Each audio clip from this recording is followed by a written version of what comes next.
Howdy, this is Mackenzie Franklin from SideGame LLC here in Colorado Springs, Colorado. And today we have a very special video for you. This is re-rating board games. This is where we are going to actually re-baseline our side game ratings. Now, this originally came up yesterday. I was talking to my brother Jordan, and what prompted this video? Why are we doing this in the first place? Well, there's a lot of stuff out there. There's a lot of people who review things. There are top 10 lists. There are just a lot of content out there. And when you go through it all, you look at the ratings and you say, okay, well, what exactly is your scale, first off? Why are you choosing these things? And why does everything seem to be between 5 and 10 on a 10-point scale? As a viewer, sometimes that makes it hard to distinguish between each of them. It also, as a viewer, helps to realize where you're coming from as the reviewer.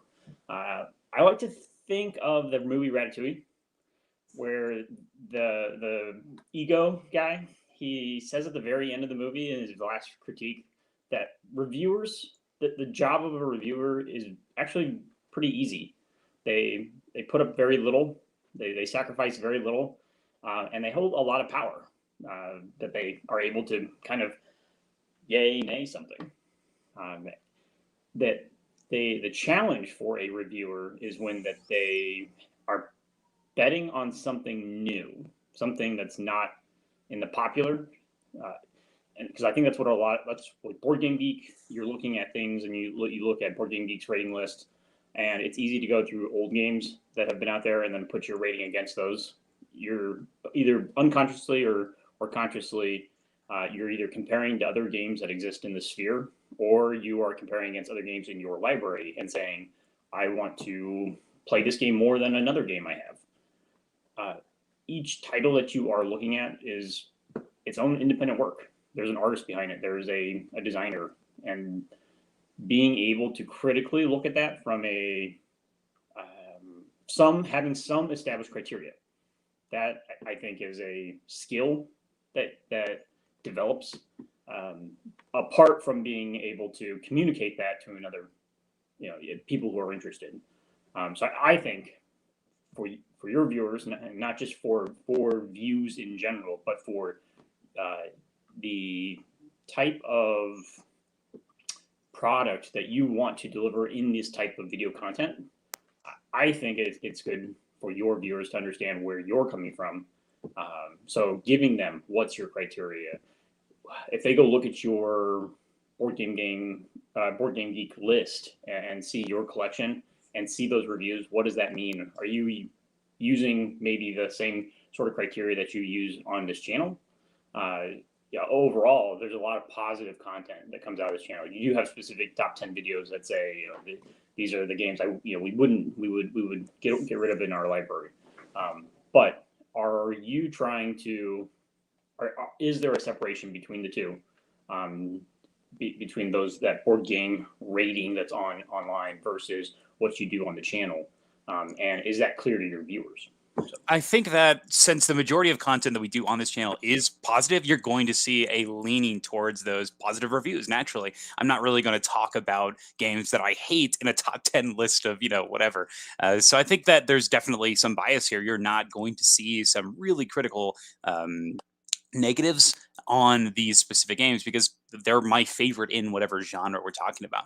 But that being said, I think that you brought up a lot of positive points. I think that having some sort of rubric, some sort of framework coming from a teaching perspective, I think is huge to kind of have this baseline to take a game head on. And I think that we do that in the reviews in particular because we're able to bring up the positives and negatives, the specific mechanisms, looking at the package as a whole. So I think in those review style videos, I think it's a bit more straightforward on looking at that with that rubric in mind. But that being said, I think that you brought up some interesting points that I do have a lot of positives. So I really want to, let's just take a look at my current stats right now. So currently our stats on BGG for the SideGame Library, and these are my personal reviews for the library, we have a total of 502 games rated. Now of those 502, there are 32 10s, 53 9s. I'll kind of zoom this in here. There's 107 8s, 158 7s, 88 6s, 38 5s, 14 fours, 7 threes, 5 twos, and 0 ones. Now, this is exactly what you described, where most of the ratings are going to fall from that 5 and above category, right? I mean, there's only a handful that are lower. And the reason this is because of BGG's rating scale. So, are you familiar with the rating scale for BGG, Jordan? Yes. So I do want to say for that specifically, you've got how do you use the BGG rating scale? So there is the prescribed that they tell you kind of what each of those stars means, and I think even if you hover over as you are going to select your rating, it kind of gives you a small little like description of that. But there is on the website a more fuller description of what each of those means. Um, Personally, when I'm looking at that, the when I'm looking at a board game that already exists and that it's been out there and people have been able to review it and it has a significant number of reviews, I will look at that and a 7-8 game. That's really a scale that says, oh, it's a popular game. There's been enough ratings, and if it's on the higher side of the 7 to 8 side, if it's a 7.8 or maybe an 8.1 type thing, that means that there's probably actually a lot of people who are rating it as 9, 10, and that overall, if you are into popular games for whatever the genre and theme that game is trying to represent, this is probably a good game. A lower rating on that scale, it actually like a 7, or a 7.2, it probably is still a good game, especially in whatever genre. There may be another game that it's similar, or it may just not be the theme. So looking at it critically with what theme is it trying to hit, and how popular is that theme? If I have a superhero or a zombie theme that's slapped over a game, that may boost it by a few points, 0.3, 0.4 points on this scale, just because of the theme, and that theme is more popular. So you try and look at it with that sort of perspective. Personally, I try and look at it with that perspective. As someone who is going in to rate these games, do you think, with your current standings, that you hit these BGG ratings?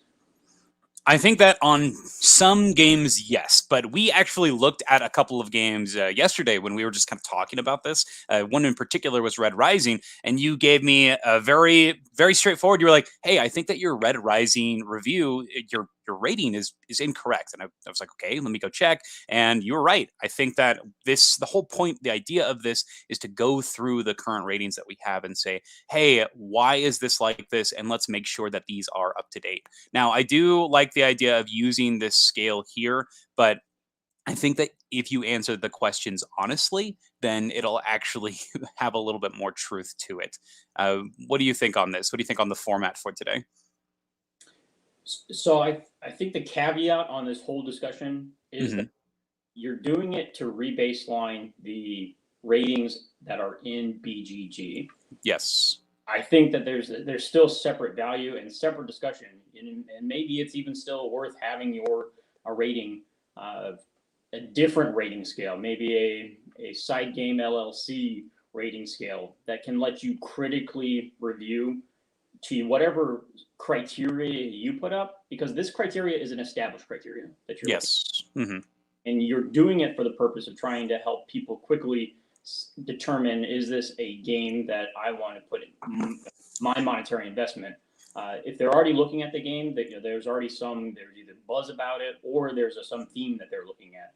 So now they're looking at how are other people perceiving this game. Because I think at the end of the day, you're going back to that Ratatouille.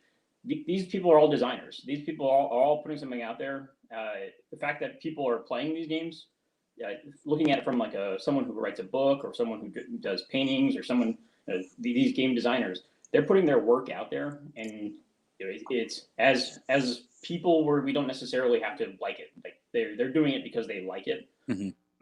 There are big companies and things that are doing it to pump out and make money too, but a lot of these games are just people enjoying. And I think about the Red Rising one. That the background on that seems like, oh, I liked the book Red Rising. I have the skills to put together a game. The art is great, and it just may not hit for everyone as far as the gameplay, and there may Dune example, maybe a game that does that and clash of politics in game form in a way that more people enjoy, but that doesn't mean that Red Rising necessarily has less value, especially when you are doing a rating comparison. The things that I have seen that are helpful to me as a viewer are, if you are looking for this type of game, here are some of my recommendations based on my perception and my things that I have played. You're a really good person to do this because you played so many games.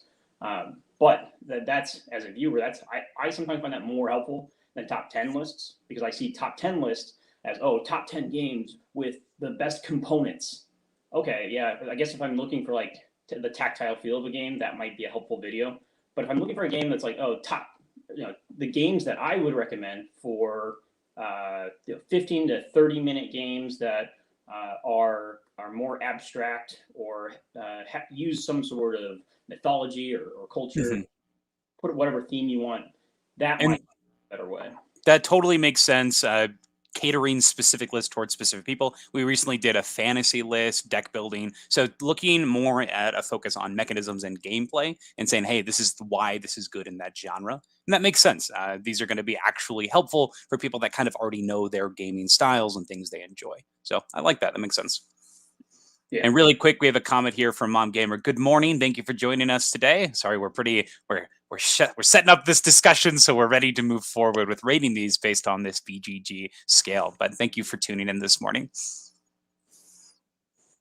Awesome. So I think that you laid it out fantastically. I am super excited to kind of give positive feedback in the future with these specific games, but keep this rating in mind so that people can look at it and say, okay, hey, this is something that I can see from a distance, and this is the established criteria that we're using, and that way it's something that's clearly understandable.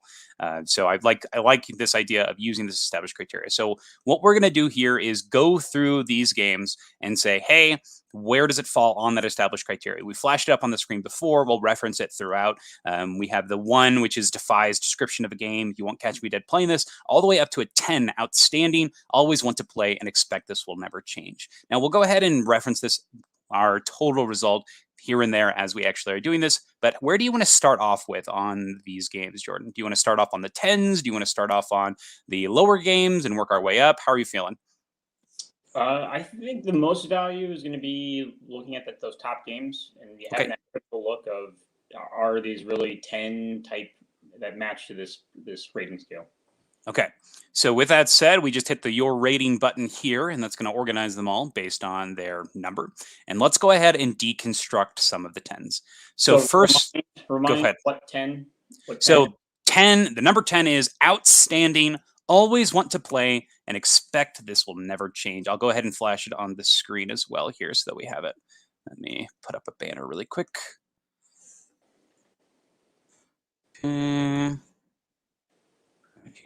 Here is a 10. So this is the criteria. Outstanding, always want to play, expect this will never change. Let's go ahead and start with the first game, Camel Up. Now, have you played Camel Up? Yes. Yep. Excellent. So I think this still falls in that category. I think this game is incredible. If you have that player count, this is one of those games that you're going to always think about pulling out, like, ooh, Camel Up, that's good stuff. So we had an interesting thought yesterday about that sort of criteria. And does it mean every player count? Does it mean, like, no matter what, regardless, big groups, small groups, different types of people, is it a game you want to play every time? I think for this, and I think this is a great question, because one big thing we talked about was Marvel Champions. Marvel Champions, we both think is amazing. That game is one of the best games ever, but I think it's awful at 4 players. I think it's not very good at 3 players, but I think 2 and 1 are insanely good. But is that going to drop it down from a 10? I don't think so. I think that when you pick a game then you have to keep that player count in mind. And that's the whole idea of these games with different player counts, is they fit specific crowds, specific groups. But then some of those experiences are going to be so incredible at those player counts that that is what you're going to gravitate towards. If I'm going solo, I'm playing Marvel Champions. If I'm doing a giant group game, Camel Up is going to fit that bill, and it's going to do it so well, and it's going to be great for families, for anybody, and for me. I'm going to have a great time playing it. So that's my perspective on this. It does not really matter that player count, but if it does, that just adds to that excellent rating. What do you think? Put another lens over this discussion. You're basically saying that looking at it through the lens of the player count it's meant for and the player it's good at, also the mechanics that it's trying to use, the theme it's trying to put across, the time rating that it's saying it will establish. You're saying that for the things it's trying to do, how does it rate on a scale of 0 to 10? So I think that that's a valid way to do it. I think that you'll end up with more 10s that way. Is that critical? I don't know. Is that helpful? I don't know. I think that we're at this point right now in board gaming that there are just a lot of really good games. Like, I don't think it's a bad thing to have a lot of high rated games, but I also think that I want to make sure that I'm following this established criteria and being honest with those games that I don't really want to play, or I like to play, but I probably won't suggest it, or they're ones that are okay, or ones that I'll never pull out. So I think I just want to make sure that I'm being honest with these. But when I am seeing a game that's incredible, I do want to say that it's incredible. My thought is on being honest and being critical and being consistent. Yes. The consistency, if you look at Camel Up, it may be targeted more for kids, or it may be targeted more for a family type group. Are you taking that into account with all the games that you're looking at? When you look at the theme, is the theme strong enough to be considered a 10 theme? It's camels, they race around. Could you put race cars on that? So is the theme really that strong? So again, are you really looking at it from a critical standpoint? Does it really hit that 10? If you laid out the criteria for 10 for everything that you had for let's even just say theme, player count, time, mechanics. If you said that those are the 4 things you're rating on a scale of 1 to 10, and a 10 being not necessarily outstanding, always want to play, but a game that makes you always outstanding and always want to play. Does the theme for Camel Up do that for you? There are some games that I regard as 10s where I think the theme is awful. I generally put an emphasis on gameplay over everything, and just the experience at the table with how that gameplay facilitates fun, enjoyment, and strategic and tactical decisions. So that is what I prioritize really over everything. You're going to see this next one here, Terra Mystica. Theme, not there, pretty much non-existent, but that game is just so dang satisfying that I think that also has to be a 10. So that's exactly what I'm trying to dig into your criteria, is trying to figure out what are you prioritizing when you put a 10 on something. Great question. I prioritize the gameplay and how does it facilitate a fantastic, fun, challenging experience. Works for me. So as long as you're clear and consistent about that, I think that establishing you're doing this video, you're doing the re-baseline right now. Establishing that up front is important. That's perfect. So I think that needs to be probably added to the description of this video to make sure that people understand that perspective, because I think that's the lens, right? That's it. Exactly. Perfect. You're going through the Board Game Geek. You're using the system that they were using, and then your lens is how are you facilitating fun and the experience of gaming, and how are the mechanics, and are they easy? Are they fun? Do they facilitate your enjoyment? Yes. Perfect. Excellent. So with that being said, I'm going to keep Cam up a 10. I think it is outstanding. It's a game that I always want to play, and I expect it won't ever change. And I'm going to move down to Terra Mystica. I'm not going to ask you anymore, but whenever a game comes up, if you have thoughts, just let me know. That way we can kind of go through them. Really? So Terra Mystica, I'm also going to give a 10. Once again, no theme really, but this game is just so fantastic from the setup. Right at the setup, you can make this plan, and you get to see that plan go out in tiny little actions, and every single action leads into building this giant cascading engine. This game is amazing. This is one that Ariana and I still consistently play, and one that she and I consistently ask to play. Amazing game. So that's going to be Terra Mystica here. Castles of Burgundy. Now, Castles of Burgundy here is, oh man. So the more I play, the more, this is one that I was thinking about, and I think I have to ding it down. I think this game is excellent, but it is not one that I am asking to play all the time. It is one that I'll ask to play based on specific people I'm playing, maybe a specific mood. But I think that this is going to go down to I can't decide between a 9 or an 8. So 9 is excellent. Always want to play. 8 is very good. I like to play. I'll probably suggest it. Never turn down a game. I think that it's probably going to fall down into the 8 for me now. I think it is a very good game. I think that there's a lot of fun. There's a lot of abilities that you can do. I really like to play it. And I'll probably suggest it, and I won't turn down a game. So I think that this game is very, very good. But unfortunately, I think that this is going to be the first drop down to an 8. So once again, this is a very good game. I like to play. I probably suggest it, but I definitely won't turn down a game because I do think it's very good. Thoughts on this one? I know you've played Castles of Burgundy. Yep, no, I totally agree. It's a game that I find to be a very enjoyable game. It's one that I will suggest as well. It's not the one I grab every single time, though. Exactly. That's how I'm feeling. And especially as I've played other games, the choices in other games I find a bit more challenging. This one I kind of feel like everything does a little bit, and it's not one that I'm really gravitating towards as much, if that makes sense. I don't know. There's some parts that feel like you only get 1 or 2 choices. Correct. Yes. There's certain that are out there you can only pick, so your scope starts to become a little bit small. Mm-hmm. So for the right people, this might be a really good game, and that's why you want to suggest it for that group. Mm-hmm. If you're looking for something that's very satisfying, there's other games that sometimes feel more satisfying. This game still is fun. Don't get us wrong. That game is still fantastic. Like, oh, it's great. Great game. Up next, we have Terraforming Mars. This is another one that I think I'm going to have to lower a bit. I think I'm going to have to drop this down to a 9. I do think it's an excellent game, and I always want to play it. Well, that's not even true anymore because I really like the new Terraforming Mars Ares Expedition a lot. I think the game is really, really good too.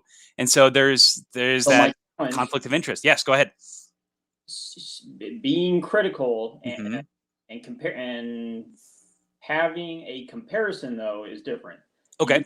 Things that you compare to as examples of things that do something very well, mm-hmm. but I would say try and let each game stand on its own. Okay. Yeah. But with that rating though, excellent game. Always want to play it.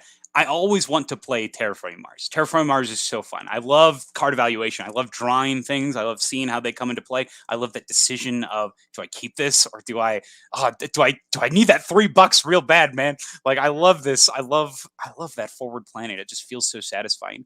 So on its own, I think that I'll probably do excellent game. I think. What do you see as the difference between 9 and 10? So the difference here is, it will never change. 10 is, it will never change my want to play this game. And I think that never change. Yes, it will never change. That's really the difference. 9 is basically exactly the same thing. Always want to play it, just is missing that will never change. Yeah. So I think that I may not want to play Terraforming Mars at certain points. I may be like, let's play something else. So I think that I'm going to put it down to a 9. I agree. So unfortunate, but this game is really, really good. I really like Terraforming Mars. And then Great Western Trail, unfortunately, I think falls in that same category. I think it actually is going to drop from a 10 to a 9. You're just killing all my 10s, Jordan. That's what's happening here. There are some days where I'll think to myself, we played that a bunch. I don't think I really want to play it right now. I think that Great Western Trail is missing some of the card play that's in Maracaibo, but it's still a fantastic experience. I love moving around the board.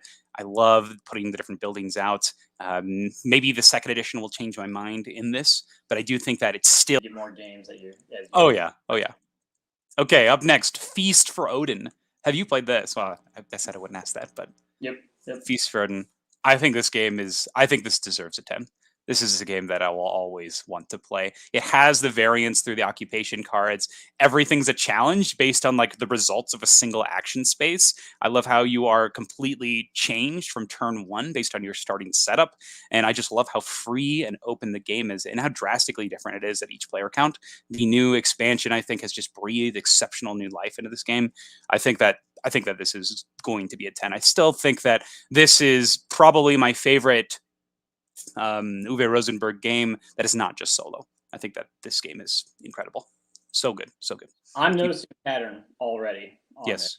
I will, when we get to the end of the 10s, I want you to get through all these. Oh, it's got to be. It's the replayability, right? Like it's the cards. It's the, you can talk about it. I mean, we'll be here a while. This would be interesting. For sale. I think this is also a 10. I think that this is going to stay. I think that For Sale is outstanding. It does the best in what it does, is being a simple filler game. This might be the best filler game ever in presenting a game of two halves of auctioning that is so distilled, so streamlined in what it does. I think this game is incredible. Have you played? I haven't played For Sale. You need to get a copy of this. This game is incredible. It is auctioning in the best form possible. It's smooth. It plays so well. There is tense, tough decisions, and the two phases of the game, so building up for a second half, is so satisfying. I love this game. I think it's amazing. Keeping it as a 10. Incredible game. Keeping it as a 10. Deception, Murder in Hong Kong, the best social deduction game. I'm going to keep this as a 10 as well. This game tells a story. It has an arc as you play, where you're trying to figure out which the different murderers are, and trying to figure out the different pieces of evidence and piecing together a story. I see this always staying here. And if there's ever a choice to play a game with a large group, it's going to be Deception. I think that this game is incredible. I think this will also stay a 10. Wow. This is great. I'm just talking about all these games I like. Gaia Project falls in literally the same vein as Terra Mystica, just with even better gameplay. We actually had a question on this on Corporate Cardboard with Dan the other day, and that was our choice, Terra Mystica versus Gaia Project, and I put Gaia Project over Terra Mystica. I actually had a discussion with this with Ariana as well, and we were discussing why we liked each specific game, and she's like, I just don't get it. Tell me why you love this so much. And it's honestly the technology. The technology just makes the game so smooth. It adds to that variable setup. Oh, this game's so good. I love Gaia Project. Oh, it's so awesome. I could play this game all day. Keeping it at 10. All right. Keyflower. Outstanding game. Always want to play. Expect this will never change. So I think that this is a yes. This has that satisfying tile constructing, like the city in front of you. It has this auction mechanism that's fantastic, and I love that there's just so much pressure. It gives me feelings of Blood Rage, actually, where on your turn you get to do one thing and you're like, yo, I want to do everything. Like, I want to take 8 turns in a row. I just want to play this. It's so good. Keyflower is amazing. I'm gonna keep this here. I think this is incredible. I don't ever see me not wanting to play Keyflower. Interesting. Okay. Have you played? I have not, but I will let you continue. Go. I feel like Captain America. Put it on the list. Put it on the list. Put it on the list. Do this all day. Blood Rage here. I am also going to keep this as a 10. This is the best area control game, I think. You have so much agency, but just like in Keyflower, you can only do one thing at a time, so it's really tense as you play. The drafting lets you plan for the future, while every card feels good. You have that card evaluation. It's just so satisfying. I love Blood Rage. I get to play this today. I'm so excited. I'm going to teach my friend Eric. I would challenge you again. Think about the way you're wording, you're thinking of things. I don't think this will ever change. I don't think this. Go ahead. The best area control game. Yes. You just now said it's better than every other area control game. Because it is. But on its own, the point is to evaluate it on its own. Okay. This game presents me super tough decisions. And go ahead. Area control game versus an area control game that executed at its peak, at its optimal. It's the same thing. It's the same, but the perspective is not. One is okay against everything. Which one's more concise, though? The best area control game, or the area control game that does things as best it could? No, well, one is hitting it against everything. The other one is it against the mechanism. Okay. So I think that Blood Rage is a fantastic mix of area control, player agency, card drafting and forward planning? What it's doing doesn't matter to me. Okay. What matters to you? Again, because you're comparing all these different games against the things that they're doing well. Okay. To me, the perspective on what it's doing doesn't matter. How you're thinking about it is what matters. Because there is confusion. I think a little bit. This presents confusion on Board Game Geek because you are rating it however you want to rate it, and you've got the 1 through 10 scale. Yeah. But you also have a top 10, like you have a top list. So regardless of the game, you can then go to this top list that pits every game against every game. And so now it starts to get muddy when you go to a game that is a very good game and you see that it's like number 2000 on the list, but somehow it still has like an 8.9 rating. Like almost a 9 rating doesn't mean that it's in the 2000s. Like that's crazy, right? That's a little crazy. The way that the BGG system works is, though, you need to have a certain number of votes to even appear high. And so it's not only how highly rated you are, but also how many votes you have. It's like Yelp, where, it's great if you have 5 stars, but if only 10 people rated you, you're probably not a very good restaurant. But if you have like 1 million stars and you've got like a 4.5, oh my gosh, you're like the best restaurant ever. So it's kind of works in that similar way.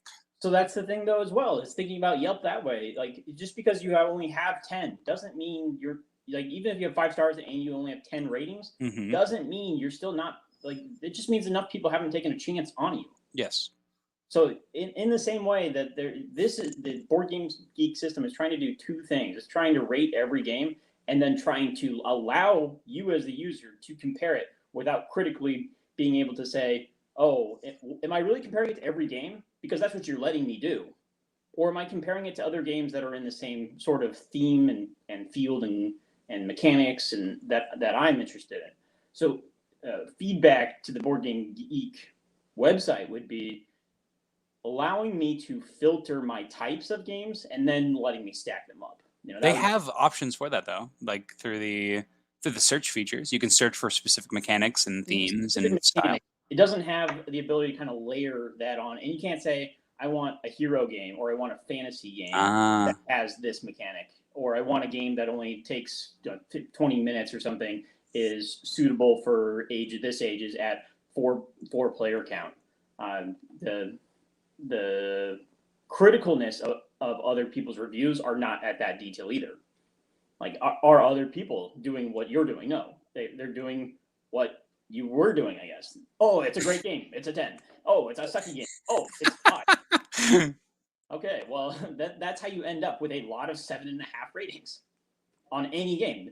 If that's the theorem, mathematically, you could probably say all games, if you get to a certain number of people, should end up at about 7.5.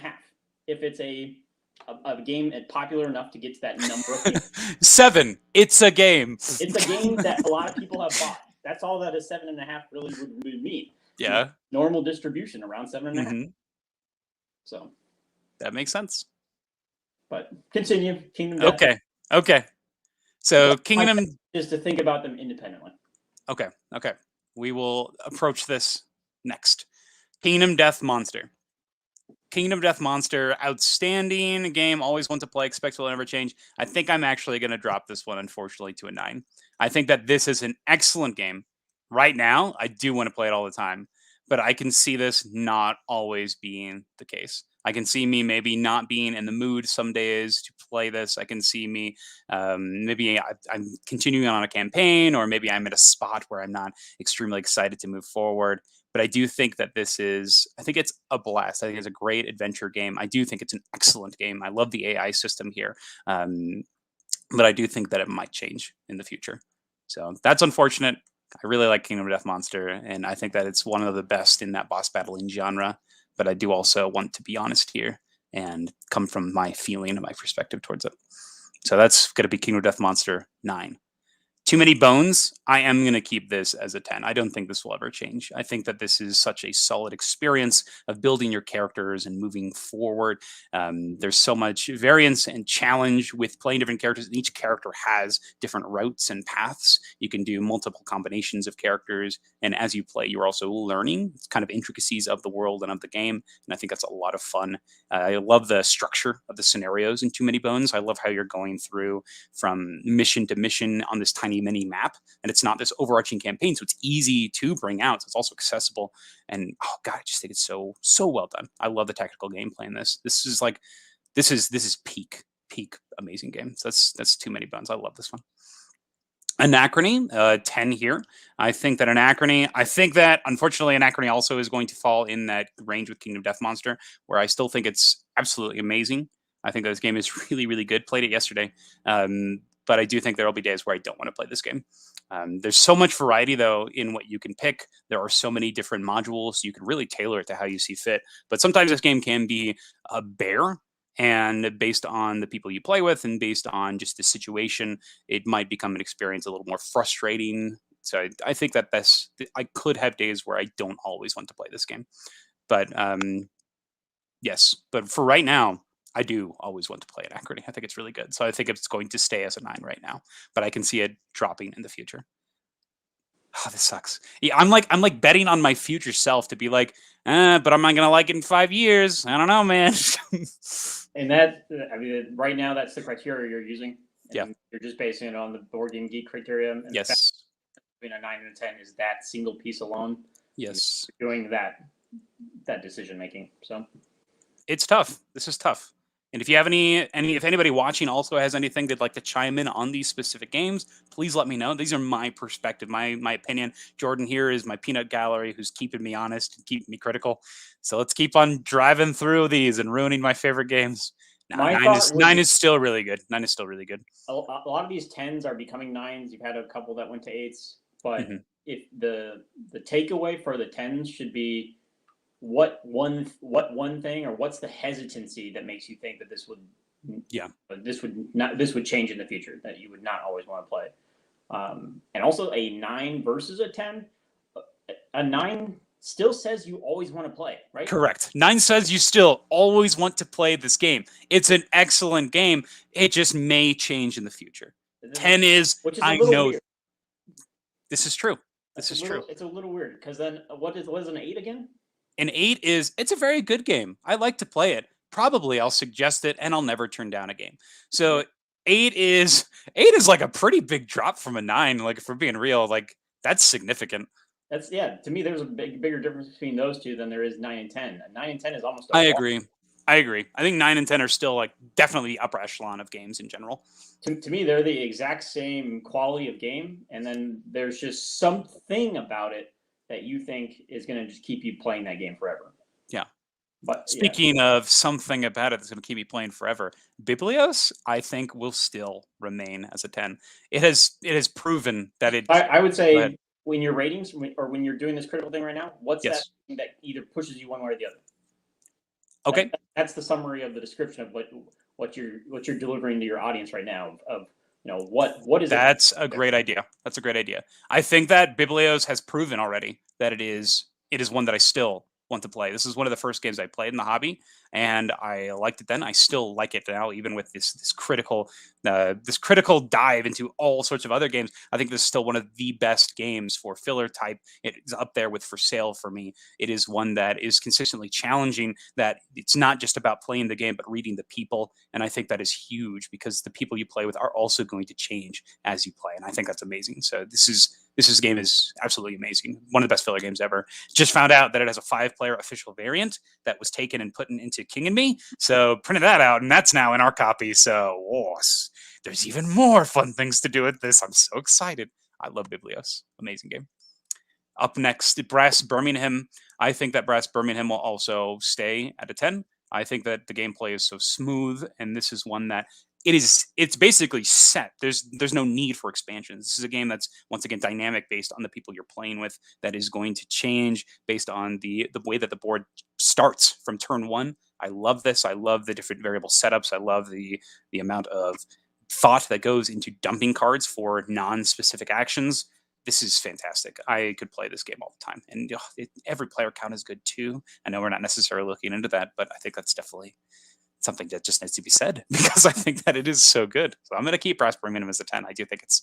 I don't see myself ever not wanting to play this because it is consistently fantastic, and it's one that the puzzle is present from turn one. I really like that. Death May Die here is going to be. I think I unfortunately have to drop Death May Die to a 9. It is still excellent game, but I can see myself not wanting to play it based on maybe playing. I don't even know how to describe this. What's the tipping point? Have you played this, Jordan? No, but the tipping point for a lot of these games is you go in knowing what you expect, and you have to be willing to always want those expectations, regardless of if it will change. You know that there's maybe 10 scenarios. Example, like terraforming Mars. There's only so many ways that you win the game. It's satisfying to win the game, and there's so many companies you can play, but the experience is very similar with each of those every time you play them. Same with these other ones that you've dropped from 10 to 9. That's kind of the part of the pattern I've seen. The Castles of Burgundy, the experience is similar. There may be something that changes the variability, but the experience is similar. The experience is great, which is why you like it. But is it has enough variability to make you keep coming back? Okay, so variability is playing a very key piece in this. Then, yeah. That's how from that 9 to a 10. That's kind of what it feels like, unfortunately, but oh man, but it is very important, right? If it's going to be something that, hey, this is something that I'm going to play and have a new fresh puzzle every time, I think that's pretty important. Maybe for me, as far as your criteria, replayability was not something you highlighted as criteria.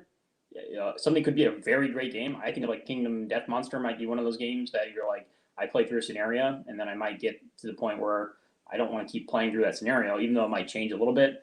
It's Arkham Horror, the card game. That might be something that's like, oh, well, I scenario based. I might get tired of playing that, the single scenario, or if I have all the expansions, or I have to have the expansions. So to me, there's some caveats on some of these, but I think you're unconsciously putting a replayability criteria on all, and that's one of the criteria that you're putting as one of the highest, maybe the highest. This is weird though. So for Death May Die is so replayable. It's insane. Like you can mix and match all the different characters. You can mix and match the Elder Gods with the scenarios. There's like 20 scenarios and 5 Elder Gods. And so all of those permutations exist. And then with all the investigators as well, and the challenge there, as well as the challenge with just the amount of different players that you're playing with. I can't put into words why I'm putting this from a 10 to a 9, but I think it should be a 9. Does that make sense? Or if that's the case, should it be a 10? Because I don't know if I'm always going to want to play this. I think you should be able to succinctly say, I will always want to play this because this. Fair. Okay. And if I can't say that, then I'm not going to put it. I also think you should have a reason that this not want to always. Oh my gosh. Okay. So. Or choose one or the other. Choose one of those. Maybe it's easier to choose the one that says I will always want to play this because of this. Like example, Blood Rage.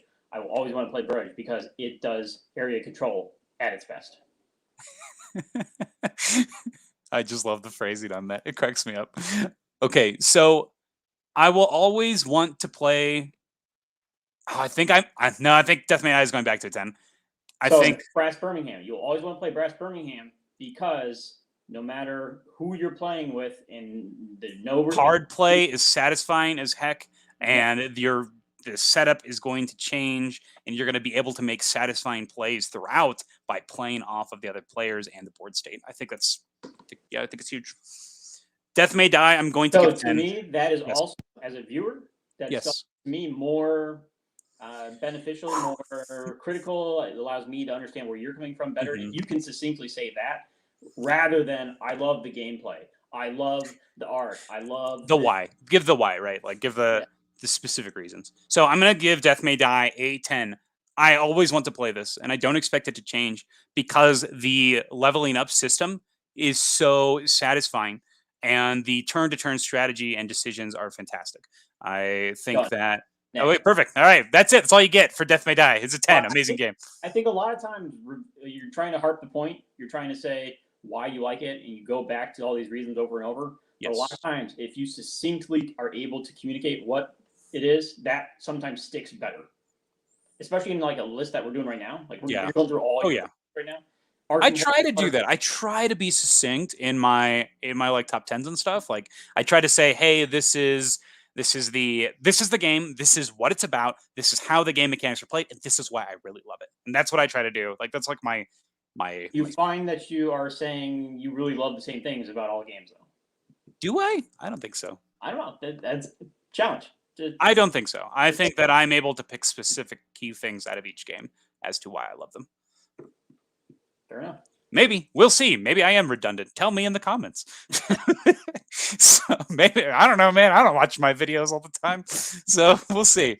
Arkham Horror, the card game. Now, this one's interesting. You mentioned this with the boredom of scenarios, but I just think that that is something new to discover. Like, when it comes to Marvel Champions, when it comes to Arkham Horror, the card game, I'm going to leave Arkham Horror, the card game as a 10 because I do always see myself wanting to play this, and I don't see it changing. I see that every... Go ahead. Example. That was an example. Okay. Why you might rate Arkham Horror. Okay. Is because I think that more one shot.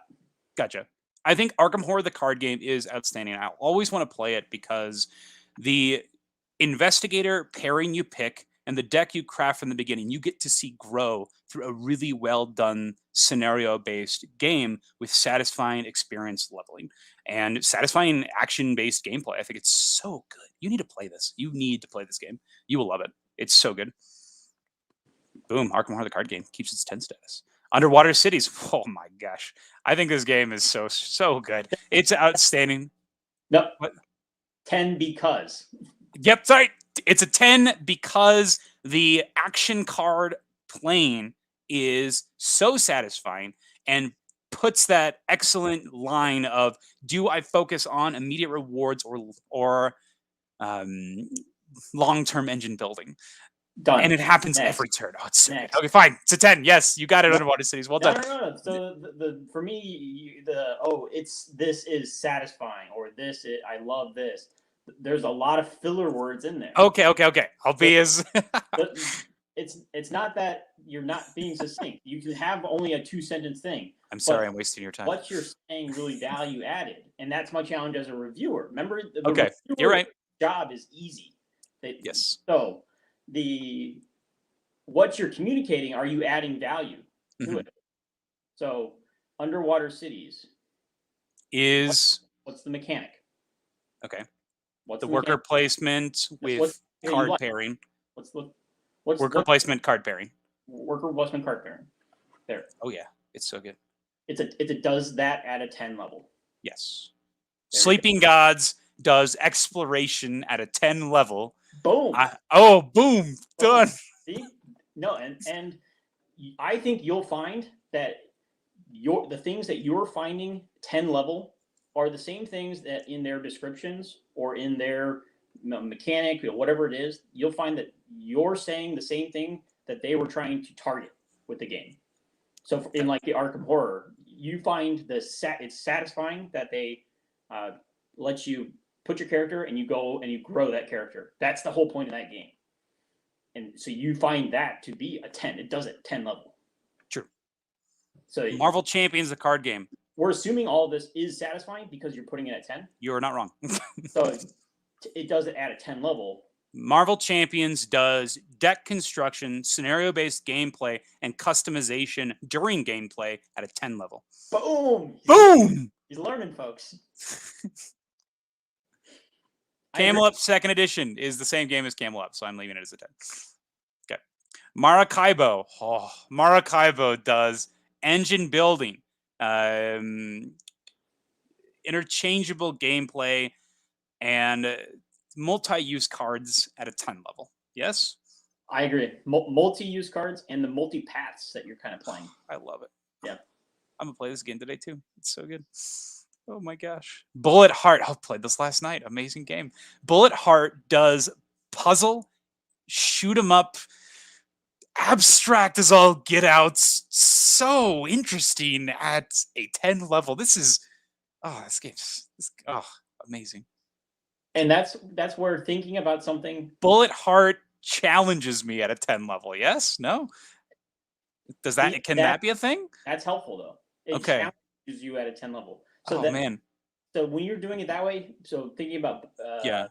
Blood Rage again, back to that hit rate control. Yeah. Now you've changed your thinking from it is a 10 because it's the best to it does it at a 10 level. Now it makes it easier to. I'm putting the mechanic forward. Mechanic first, as opposed to just saying that it's mechanic or whatever your criteria. You should do yeah. criteria, and the criteria you're right now you're doing a lot of the basing on the mechanic. Okay. And that's what makes it a 10 level. But there, like for example, the game that was for a lot of players. Which one was that one? The Camelot? Nope, the one that Deception. Deception. Yes, exactly. So thinking about that one again, it's not necessarily the mechanic, right? It's multiple player integration with mystery deduction. Mystery deduction and an overarching story at a 10 The level. story, the story was kind of what I was thinking. The important thing. Gotcha.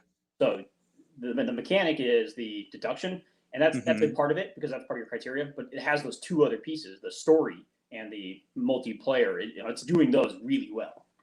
Gotcha. Yeah. Just want to share a quick anecdote on Bullet Heart. We played this yesterday, Ariana and I, and we played against this boss that was so difficult. She had so many restrictions. If you hit her with specific bullets, it would have killed her. Oh, man. So we played once and got destroyed. Second time, we sat down and we just had to do some risky moves. It was so sad. It was so awesome. It was so cool. I love the progression. I love the risk taking. It does that at a 10 level. Bullet Heart. Wow. Barrage. Oh, Barrage does large groups of worker placement and progressive engine building at a 10 level. Oh, man. Have you played Barrage? I think I might stutter on this one. I think I might have to drop Barrage to a 9. The other thing I'm noticing for 10 level games, maybe that's part of your criteria as well. Go for it. Tell me. Are you the things that it does? So player count, the mechanics, the story, those things. You're basically, are you able to say all those things that it's trying to do? Are they doing them at a 10 level? That's true. That's true. Even for a 9, are they doing it at a 9 level that you want to play? So there's almost like, are you doing it at a 9 level, and are you wanting to continue to? Do you think that will ever change? That's kind of more of you're almost rating 9s and 10s at the same time. Basically, yes, because like you said, that discrepancy is so small between 9s and 10s. So I have to decide if I want to break it down. The fact that you're rebaselining has made this job easier. I think starting from a new game, going more critically, looking at each of the different factors and being able to rate those at whatever level it is, I think it's kind of would be how you'd want to continue to make sure your library is up to date. Yes. So I think that I'm going to drop Barrage to a 9. I do think it's an excellent game. It is one that I always want to play, but I could see this change in the future. What is making you think that it's trying to do? Oh man. So do I drop it to an 8? Because I can't. Oh, Barrage. Yeah. Oh, I love this game. Oh. But what's making you think that it's not one? What's the thing that's making you think it's not going to be in the future? I don't see it leaving in the future. Go back to your criteria. I know. But I can't put my head on what it's doing at a 10 level. The worker placement is at a 10 level. What's a 7? A 7 is a good game. I'm usually willing to play it. An 8 is one that I'm probably suggesting, and I'll never turn down a game of it. Okay. That's a big difference between a 7 and an 8. I know. Oh, a 7 is like I'm telling you, 6 is damning. 7 is like, and then 8's like, and it's like on. You're like, yeah, this is a great game. This is a great game. Yeah. Let's play. Let's play. Because I think that Barrage's worker placement is really it's a 10 level because you have this set of groups of workers. It reminds me of Feast for Odin, where you have all these dudes right at the beginning though, and you're sending them out, and it's really difficult to put things out. I love that feeling. But I think that maybe the energy production itself is not the most satisfying. And that's kind of like the whole thing you're building up towards, but it is satisfying, like because you are taking the water, you're churning it, you're pushing it. Is it satisfying at a 10 level? Is it satisfying at a 9 level? Satisfying at a 9 level. I'm gonna put it at a 9. I do think it's really satisfying. But I don't know I don't know how to put this into words, like why it would go from 9 to 10 then. I think that it's more important to have a reason to get to a 10 than to come down from a 10, right? Like that's more important. If I don't have the reason to push it into a 10, but I know it's amazing and it's still it does things at a high level, I'm gonna keep it at a 9 because I do think it's so good. But it has to have that extra thing that puts it at that 10 that means that you're never gonna get rid of this. Yes? Agreed. Okay. I think that again that was another tough one. As long as that's you making it clear to whoever cares about your your reviews, to yourself. I mean, being consistent, that'll help you determine. So Glenmore 2 Chronicles, I think this will also be a 10. The Chronicle system itself is just so good, and the fact that the foundation of the game is wonderful. This is a 10 game because the tile placement foundation is extremely solid, and then the flexibility and customization using the Chronicle system is going to keep you coming back and changing up the experience every time. This game has like 15 mini expansions in the box that you can mix and match. I love it. And they're all good. All but two. All but two are good.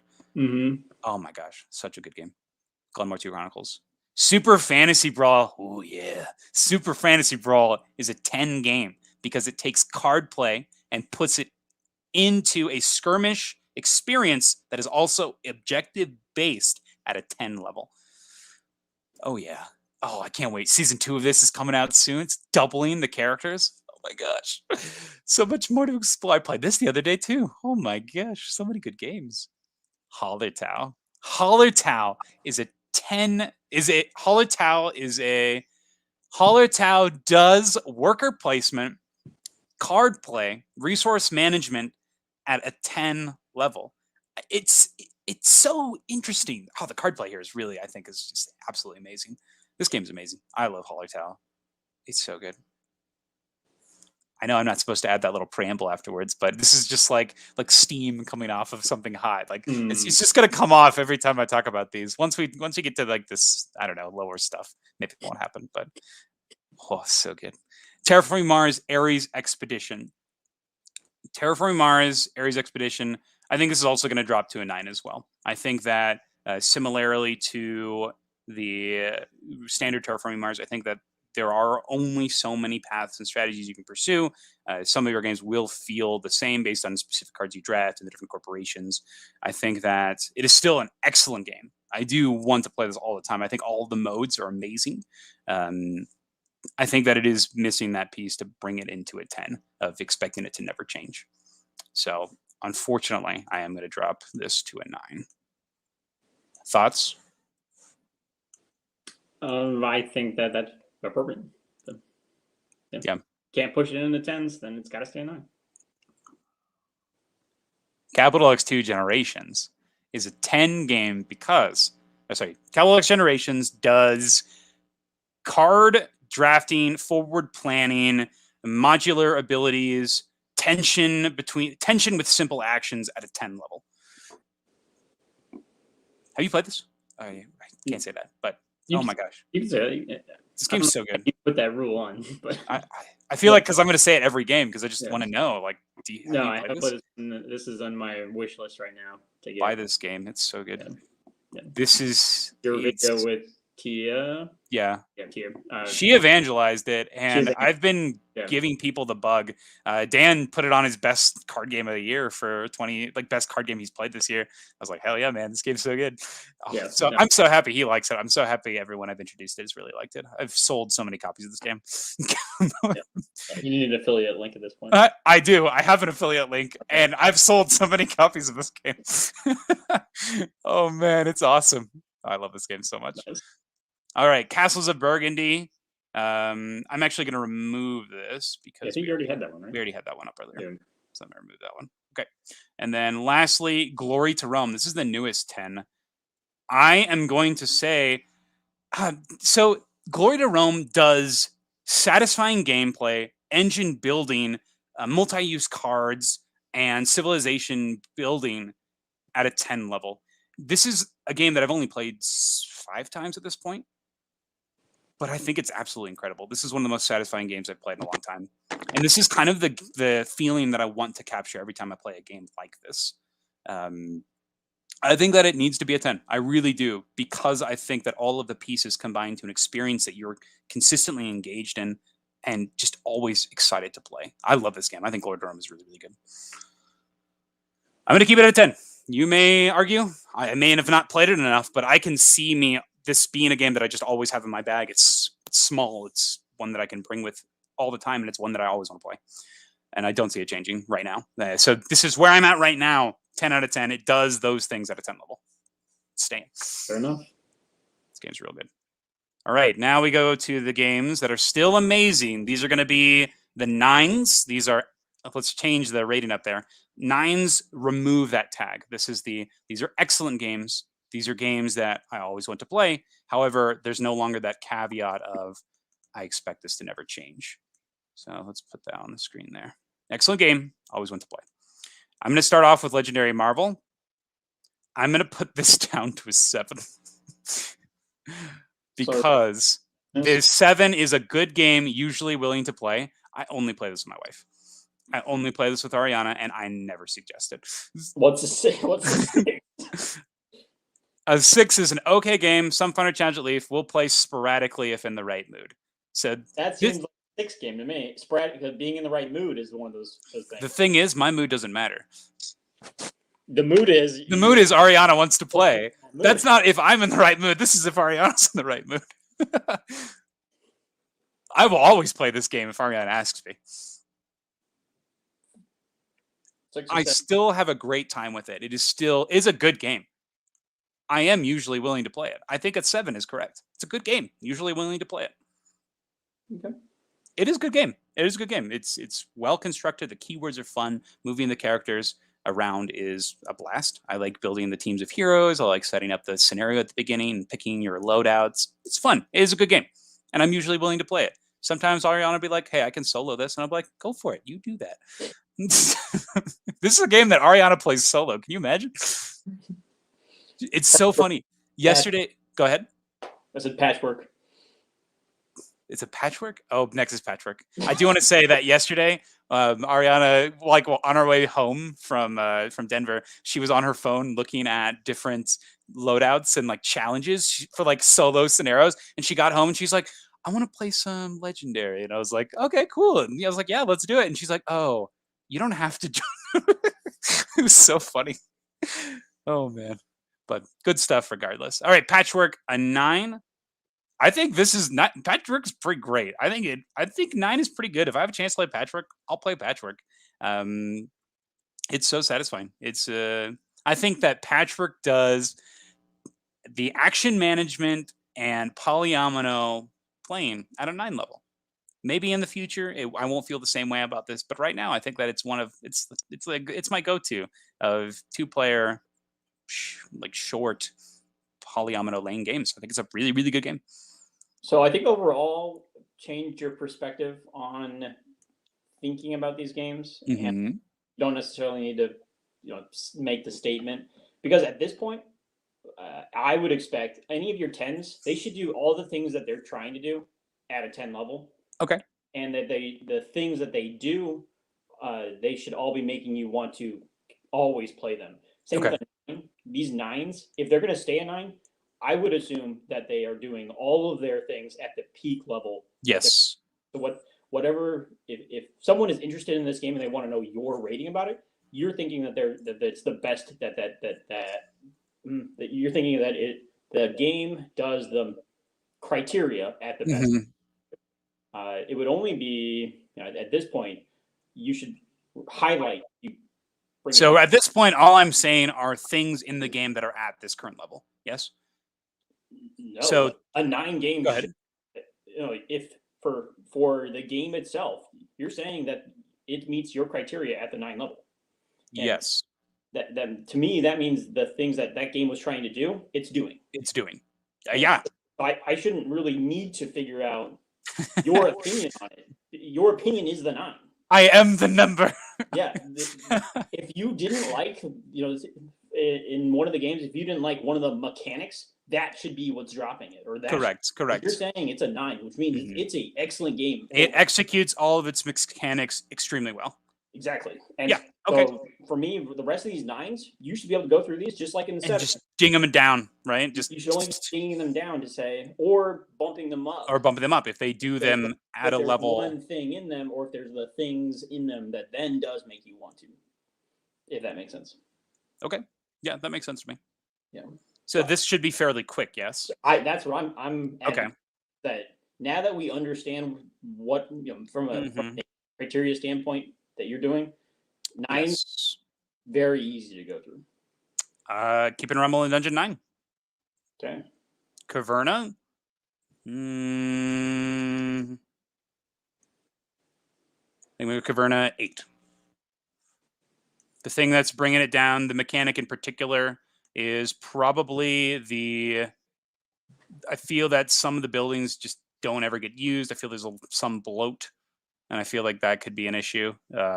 You're forced into specific strategies, even though there's a lot of freedom sometimes. But I still think it's a very, very good game. I really like to play it, and I'd probably suggest it. I won't turn down the game because the Forgotten Folk are just so fantastic.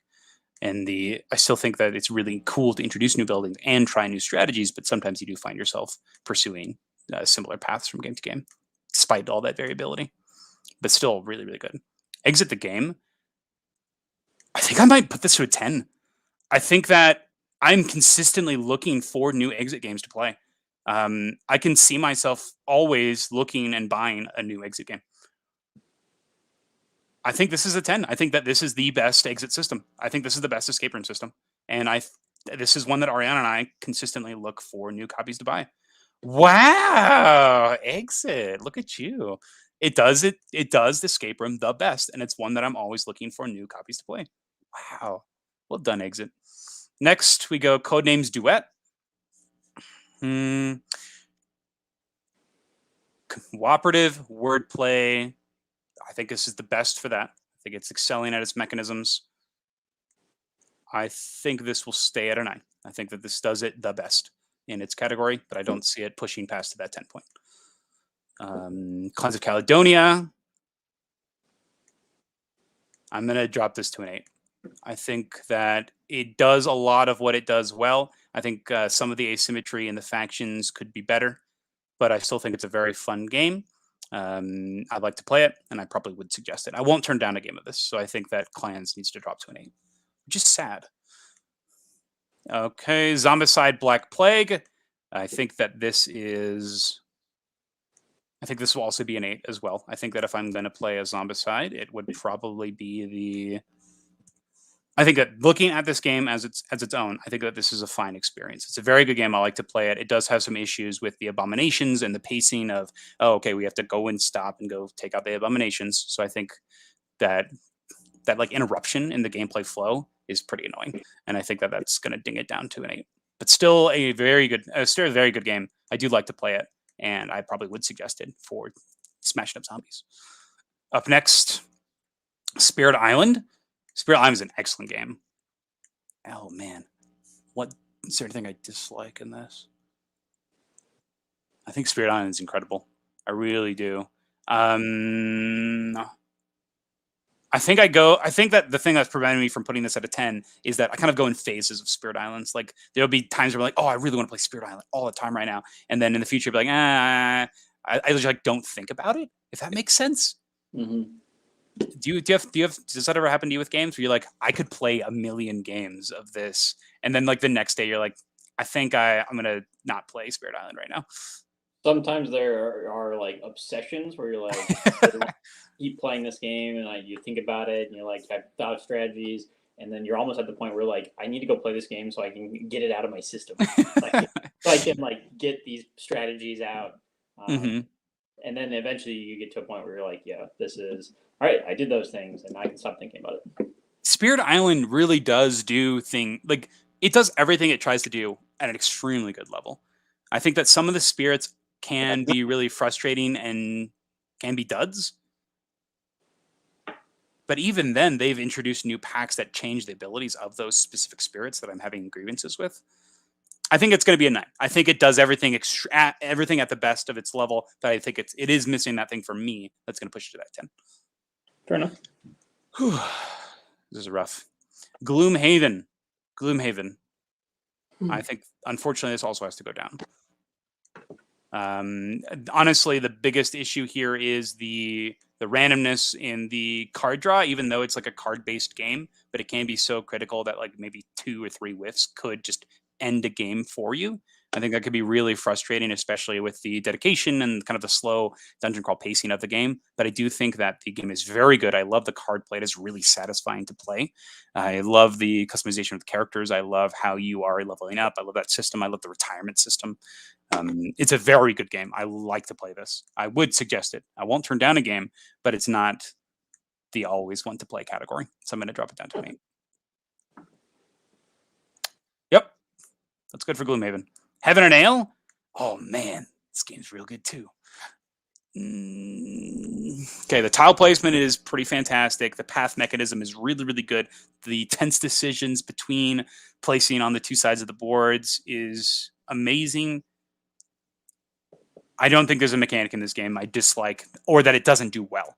So I think that this is a fantastic package. I think that this is good. I think that it deserves the 9 spot. I will always want to play this game. Wow, I like that game a lot. Wilson. What's up? Wow. Race for the Galaxy. Let's see.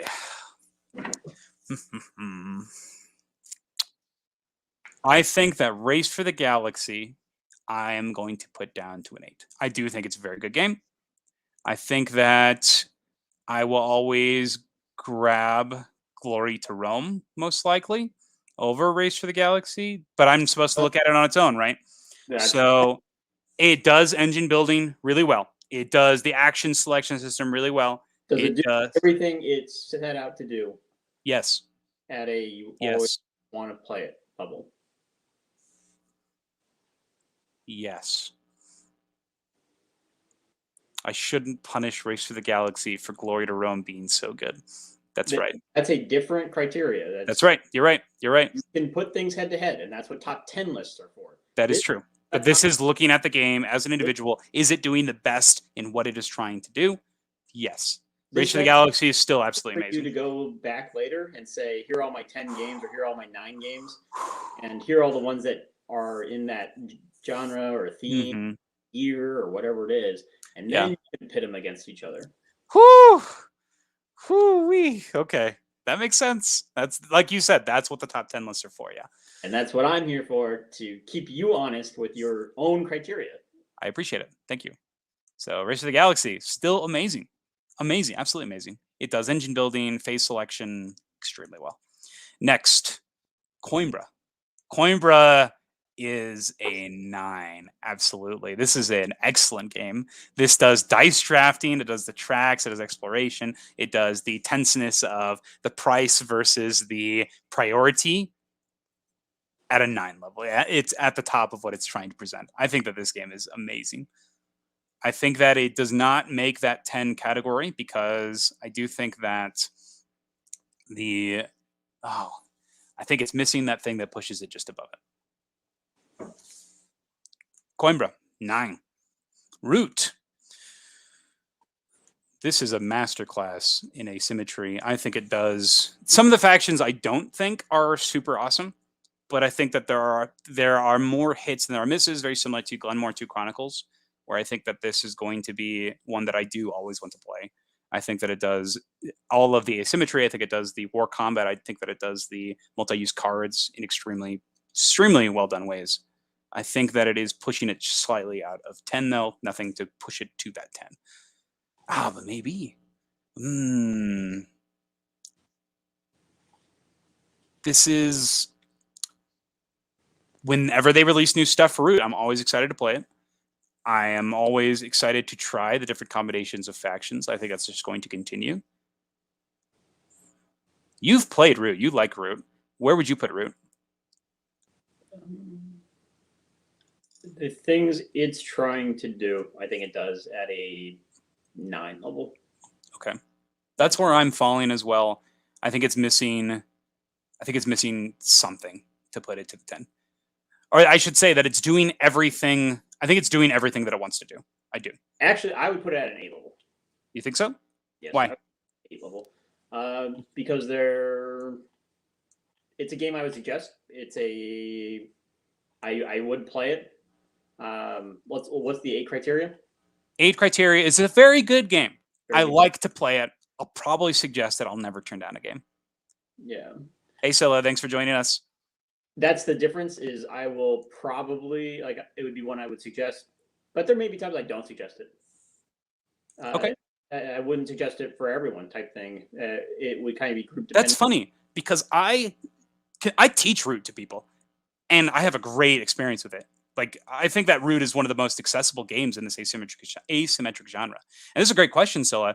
Do you keep Vast? No, I got rid of both editions of Vast. I think I don't like Vast. I want to like Vast really, really badly, but got rid of both of them because Root just does what Vast is trying to do.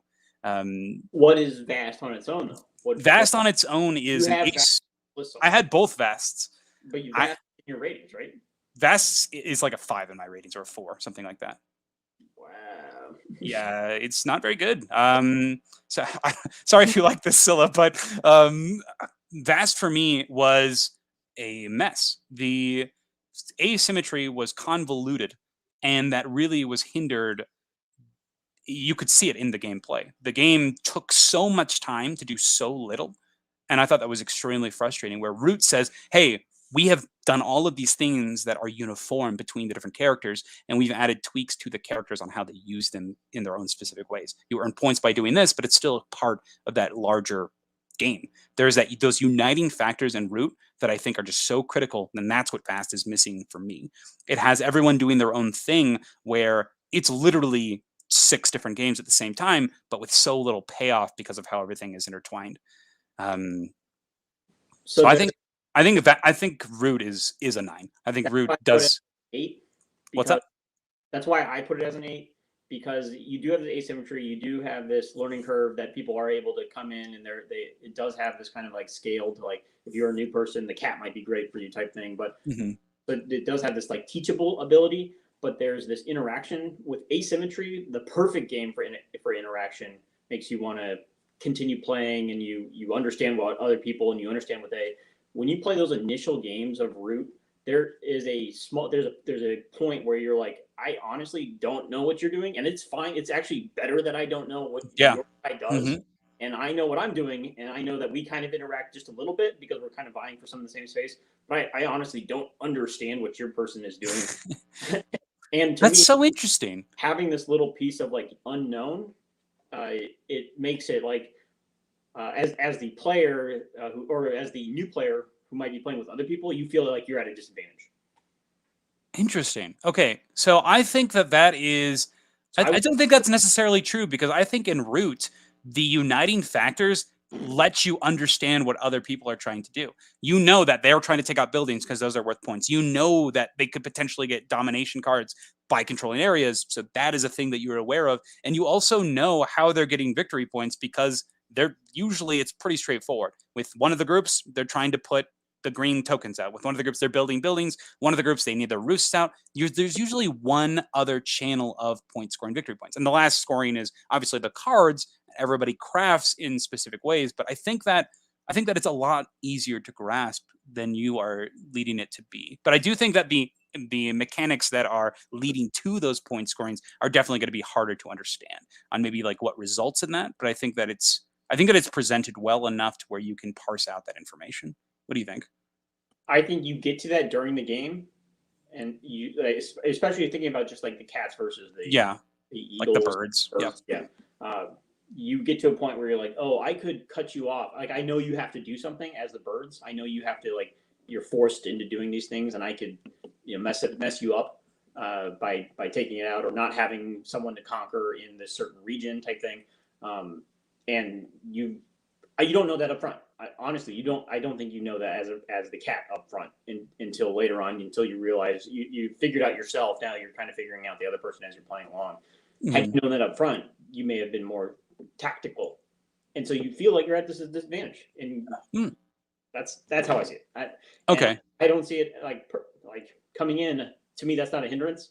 That's part of the challenge. Yes. That bend makes it not appealing or recommending for everyone. Okay. If you're looking at gameplay, mechanics wise, group player count, every type of player that it's trying to target, I wouldn't say. Okay. TMB. Interesting. So I think that I'm going to stick with my 9 rating. I respect and understand where you're coming from. I'm not trying to change but it. You're not going to change it. I think that Root is a masterclass in what it's doing. I've been trying not to. I appreciate you explaining your viewpoint because it's good to have extra feedback on these games, right? Like this is good. This is fine. I like this discussion. And thank you, Scylla, for joining us in the chat and for all of this information. I'm so happy you're having success with teaching Vast to other players. I think that's wild that you are able to teach that better than Too Many Bones. That's wild to me because I find myself teaching Too Many Bones a lot, which is crazy.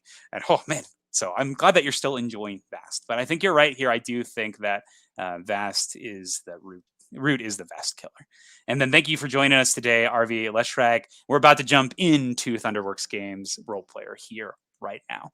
So up next we have role player. So role player is also a 9. I think that role player has actually just gone up for me the more I play it. I think the new expansions are amazing. I think that they add so much flexibility with picking low and high dice. I love the blue cards, the trait cards. They really allow you to modify your strategy based on how early you get them or how late. I think that this is just so much to love, and the monsters really elevate this game. Does this go to a 10? And I'm with you here. I think they really haven't disappointed. Their catalog is fantastic. Thunderworks Games catalog. They're fantastic. I love this world they've crafted. And I think role player is my favorite from them. Does it go to the 10 though? Does anything push it where I'm like, oh, I always want to play this? Thanks for joining us, Bested Star Trek. That's okay. Eavesdrop away. That's what we're here for. You get to go dive into this process. I think role player does dice driving extremely well by pairing it with that priority level, just like in Coimbra. I do think that I'm going to choose. I think that I will always want to play role player. I think that role player is really, really good. I think because of that market deck, because of the monsters, because of the challenges, I think that elevates this to a 10 level as one that I want to keep on coming back to. Sure. Wow. Okay, so we're doing that. I did not expect this. That's an upset. Thank you, Bested Star Trek. I appreciate it. It's definitely my list. Those are the games that I really, really like. Hey, Jeff. That's my friend Jeff here. He's joining us this morning. He says role player is excellent. I agree. And I'm actually pretty surprised that it has now entered that 10 status. Wow. But it's true. This is a game that I can see myself wanting to play. I just don't ever see myself not wanting to play this game. It's so good. And I think that you said it well. Without the expansion, it probably would be an 8. But the monsters, the new fiends, and those challenges that they bring from round to round, I recommend it best to Star Trek. It is really, really good. This came out at the same time as Sagrada, and Sagrada really got a lot of the buzz because of just how pretty it was and how straightforward it was to teach. But I think that the gameplay is there for role player. Pairing the choice of the drafting with the initiative order in the market phase, having that build up for that creature, and then giving yourself different ways to score as you play the game and different challenges through the new fiends and the fiends familiar. I love this, Jeff. Sagrado with theme and style. Perfect. Love it. All right. So that's Role Player. War Chest. Now, I So know that you love. does Yes. Star Trek, I think, brought up an interesting point. Yes. 8 without the expansions.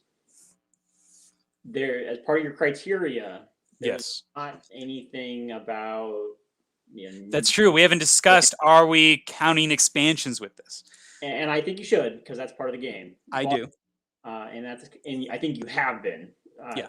And so making that clear as part of your criteria. Yes. But So from here on, know that we are also considering expansions when talking about the games in general. right. I don't normally rate expansions ever. I don't normally rate them unless they're like You'll specific give us a scenario. think about how whether or not you should get them, what kind of value they add. Yes.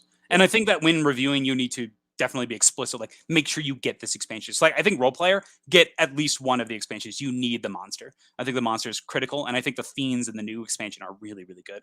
The other point, though, for your criteria, though, Yes. is that there is the barrier to entry on these games.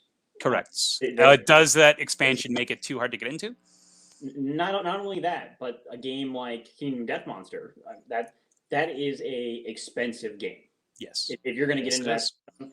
and to make it a 10 level, I think you have to have the stuff, right? You have to have everything. Same with like something like the Arkham Horror. You have to be part of the continual. Yeah. I would say the same thing about Marvel Champions. Like, I think that Marvel Agreed. Champions just core set, I think it's good. But I think just adding even like 2 or 3 hero packs starts to make it, Mhm. and that I think that changes it from a lower rating to a higher rating game. correct. The system, though, but Mhm. not one of the criteria that you're rating. But Correct. there should be an awareness that a 10 game may have a higher barrier to entry than Because of the price point. Yes. Because of needing specific expansions. And I think that makes sense. And just kind of letting people know that is important. Yes, so Yeah. there may be something in there as far as a game or a rating or a top list of games that are under a certain price point. Or I like that. Or even games, like I could see a cool list in the future of games where you don't need any expansions. Like, that's what I was going to that say. sounds awesome. Yeah. Yeah, that's a great idea. I'm going to write one-off. that down really quick. Yeah, Top 10 games that like don't need Coimbra. expansions. Coimbra. Oof. Great game, single punch, don't need anything. Don't get the expansion. That expansion is not very good. Boom. You what? That expansion is not very good for Coimbra. You played it? No, I've only played the base game. It's dumb. It's just like it's so fiddly, and it like ruins the beautiful system that is Coimbra. Not a fan.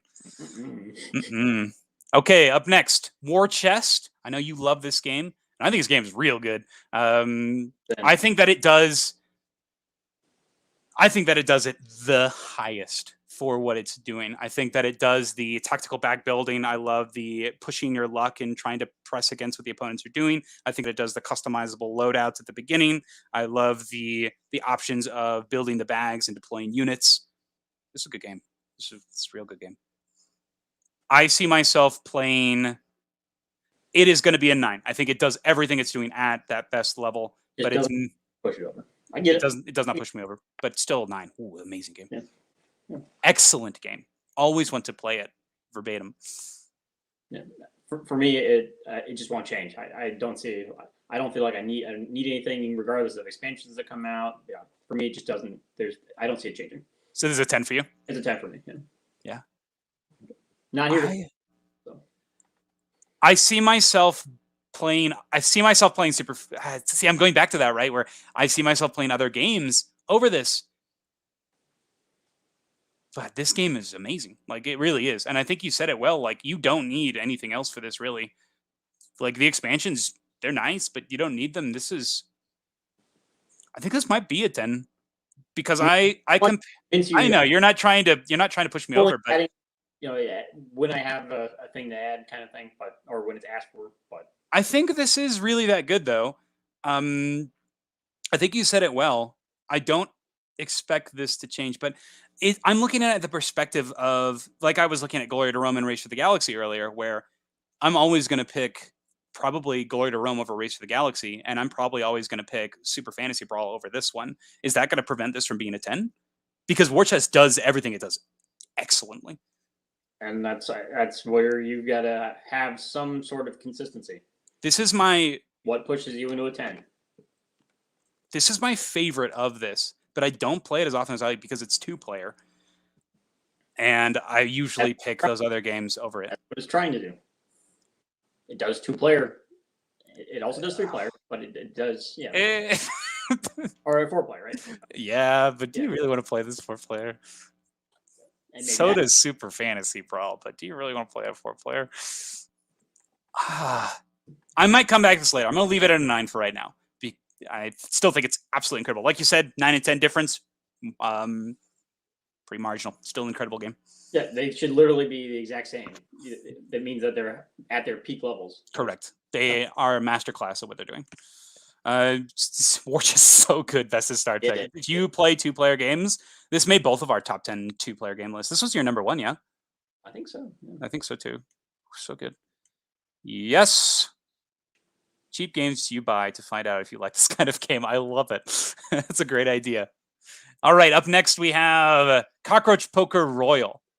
This game, I think that I will leave this at a 9. I think that this is a super simple, distilled version of bluffing that introduces fantastic cards that really mix up the game, especially with the addition of royals, new suits, and new can be anything, it can be nothing cards. I think that they really add a fantastic spicy twist to a simple bluffing game.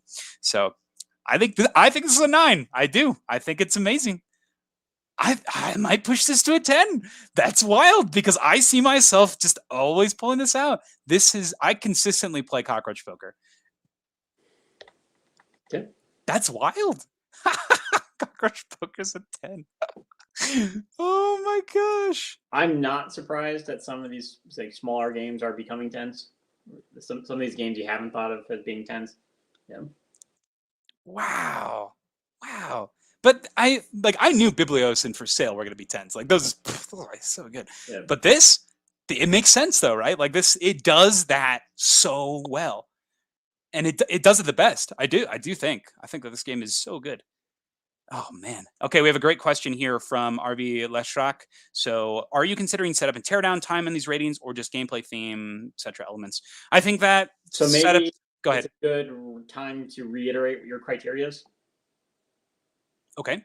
So so just to refresh people who are just coming into the stream, our criteria for this that we're looking at is player count is not going to be a huge issue. We're kind of looking at this and saying, hey, this is kind of like the ideal way to play this game. The examples we brought up earlier were things like Camel Up, where it benefits for a lot of players, and things like Marvel Champions, where it benefits from usually lower players. We're also using that Board Game Geek rating scale of these are my feelings of the game, and we're looking usually at mechanisms before anything. Does it do what it's trying to do at the best possible level of this? Does it fit into those categories? If it does do it the best, and you always think it's going to be this way, that's the 10. If it does what it's doing at the best, and it's just an excellent game, always want to play it, it's a 9. And then we go to 8, which is, it's a good game. I like to play it, probably suggest it, never turn down. We're using those BGG scale ratings. Anything you want to add or reiterate? Yeah, I think just to summarize, the BGG scale is the driver for each of the different ratings themselves. So if you're not familiar, go take a look at those. You may want to just flash those up on the screen real quick.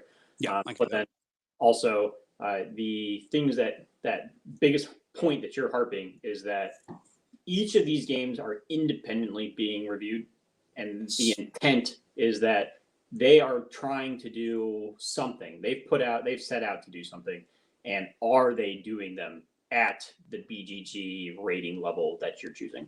So you've already rated them something. Are you really consistent with your ratings? And, yes. And are you being more consistent? Yeah. Yep. So that's what we're going for here, is just reestablishing these things and making sure I'm actually telling the truth, really, and critically thinking about it and explaining why they fall into these ratings, and trying to go ahead. If you're doing a 9 and 10, you should be able to go look at the board game, go look at War Chest, read what it does and what it says that it's trying to do. And a 9-10 rating, according to you, is going, or according to Mackenzie, according to this system, is it does everything that it says it's doing amazingly. It's enjoyable. It means that you're going to recommend it. It means that you're going to have a great time playing. You're going to want to come back to it every time. Every time. So think of it that way. Don't think of it as War Chest is a great game and it's a 2-player great game, and I would play that game over this game. Don't. Correct. Don't. We're looking at it face value, that game. Yeah. Scylla, you need to play Cockroach Poker. It's outstanding. And yes. I play this all the time with my students at school. They love it. I have to tell them that we can't play it all the time because we say, hey, so we're like, hey, this doesn't really teach us directly. We may play it on like a Friday or something, but sometimes we have to say, hey. Question from Jeff: how do compare Cockroach Poker or even War Chest versus the content and gameplay of Role Player? And I think that's exactly what we were just talking about, Jeff, is that we are looking at these games based on what they are trying to do. We're not necessarily comparing them to each other or even games in the same genre. It's, does this game, is it an excellent game? Does it do everything it's trying to do in this small bluffing category of game? Does it do that? And is it going to be one that I pull off and always have fun with? So looking at it more based on this criteria from BGG and comparing it within that rating and like how well it plays out. You can still independently compare those. I mean, to answer Jeff's question, you can independently compare those. Yes. But the point of this re-baseline is to do it independently. Yes. Do you have an opinion on that? Would I play Cockroach Poker or War Chest versus the content and gameplay of Role Player? I think that I would play. I think that if it was a smaller player kind of game, I'd probably play Role Player. If it was a smaller time, I might play Cockroach Poker. If it was a 2-player game, I might play War Chest. If it was, I mean, there's a bunch of factors here, which is why it's so important that we look at them based on them alone and not necessarily tying to other things. Exactly, and that's why I wanted you to answer the question. Yeah, all these games are great. Like these games are amazing. Or 9-10 games. Yeah, these are absolutely wonderful games. So that's if Role Player is the type of game you're looking for, then it's going to execute it really well. If you're looking for a 2-player game that is tactical and has a little bit of theme to it, War Chest is a really great game. Oh yeah, if you're looking for a small bluffing party game, Cockroach Poker Royale, amazing. Exactly. Yep. Great question, Jeff. Yes. Yeah. So that's where we're at here. And then Scylla, I feel I'm one of those anarchists who reinterprets the BGG rating scale and rates my games entirely only for myself. And that's kind of what I was doing. And that's why we're reestablishing this, to make sure that they line up and that in the future I can give more consistent, useful ratings. And I totally get it, Scylla. Yes. And my recommendation was that you do have your own scale. Yes. We were thinking originally moving to a 5-star scale because it's a bit more. I think as a viewer is really helpful because it is more critical, especially when you're in that 4 to 5 range. You can't, if you limit yourself and say you can't have half a star, which then becomes the 10-point scale all over again. Yeah, exactly right. If you start that and you do the 5-point scale, the differences between 4s and 5s and 3s becomes a lot bigger. Totally makes sense. And RV Lestrek, I think this is important sometimes in games. Like most recently, Chronicles of Junagor. I was playing that, and there are moments in that game and things like Mansions of Madness where when you're playing, sometimes you just have to stop and set up something, and that could be kind of annoying. And so I actually dropped Chronicles of Junagor a whole star because of that. So I think if it's egregious, like especially if it's happening during the game, that can be huge to me because it really messes up the pacing and it can feel really, it can feel really crappy. So I think that depending on when that setup and teardown happens, I think that it can be pretty detrimental to a game. But sometimes I think that it doesn't matter because that gameplay is just so good. And once it's actually set up, I think that it is being indirectly rated because if it's taking away from something else, then suddenly it becomes not if it's creating a barrier to entry, if it affects the type of people you play with, if it affects the actual mechanic that it's trying to hit, then it starts to affect the game as a whole, and it will affect the rating. So subconsciously, even if we're not mentioning it, RV Lestrek, this could be something that does come up. Yeah. But thank you for bringing that up. I think that definitely needs to be said. Up next, we have Hanami Koji. Hanami Koji is a lane-based control game where you're putting out these cards and trying to control geishas. I think that I think it is an excellent game. I think that I think it deserves its 9 status. I think it's one of the best in these lane-style games. It does the tension of the small actions extremely low at a 9 level, and it does the choice is rough and tough. And I could see myself always wanting to play this right now. This is one of my go-to shorter 2-player games. I think this is fantastic. So I think it goes here. I think 9 is very, very good here. I recently just dropped it down from a 10 because I could see myself not wanting to play it maybe in the future. So I think this is appropriate rating. Hanami Koji. Coconuts. Have you played Coconuts? Do you know what Coconuts is? I've not played it. Makes me think I have. But what is Coconut? Coconuts is literally monkeys, and you're throwing coconuts. You're flicking them with these catapult monkeys. Oh my gosh. No, I don't think I've played it then. It's so great. Oh my gosh. So does Coconuts get a 10? Because the game is literally flick stuff into cups using this catapult monkey. I mean, if we're looking at it based on what it's trying to do, it does it extremely well. The monkeys work well. You are learning as you play based on the flicking. Everyone's kind of at the same level with how they're playing. I think though the one ding on it is the ability cards. During the game, you're supposed to get these special power cards, and they are just really random and it's very take that, and it kind of sucks. So not very fun sometimes when you're playing with those. But it's also not so big of a deal because it's like a 10-minute game. I don't know. So we have, which is better, Catapult Feud. Probably rather play that. I've not played Catapult Feud. This is my only foray into this catapult flinging party style game of throwing coconuts. Have you played Flick 'em Up?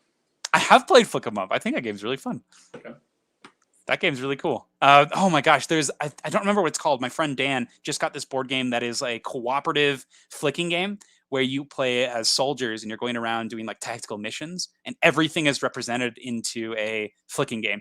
Disarming a bomb, you flick stuff onto like the different wires. You are sneaking around, you flick yourself into the other rooms. You are breaking down a door, you have to hit like the hinges to do it effectively. I was like, man, everything's thing. Maybe if you have to go to the bathroom, you have to take a little disc and throw it into the urinal or something. I was like, this is amazing. So that's besides the point though. And Jeff says the game isn't as fun without the corn expansion, without the dog freaking out. It's just okay. Hilarious. Corn hates this game. She hates coconuts.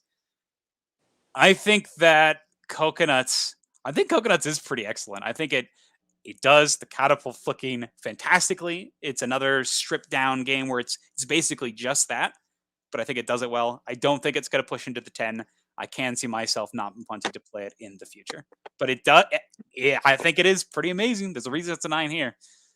So it is interesting that the BGG system, at the end of the day, it is based on how much you're willing to play it. That's almost the driving factor. Mm-hmm. And are you recommending it?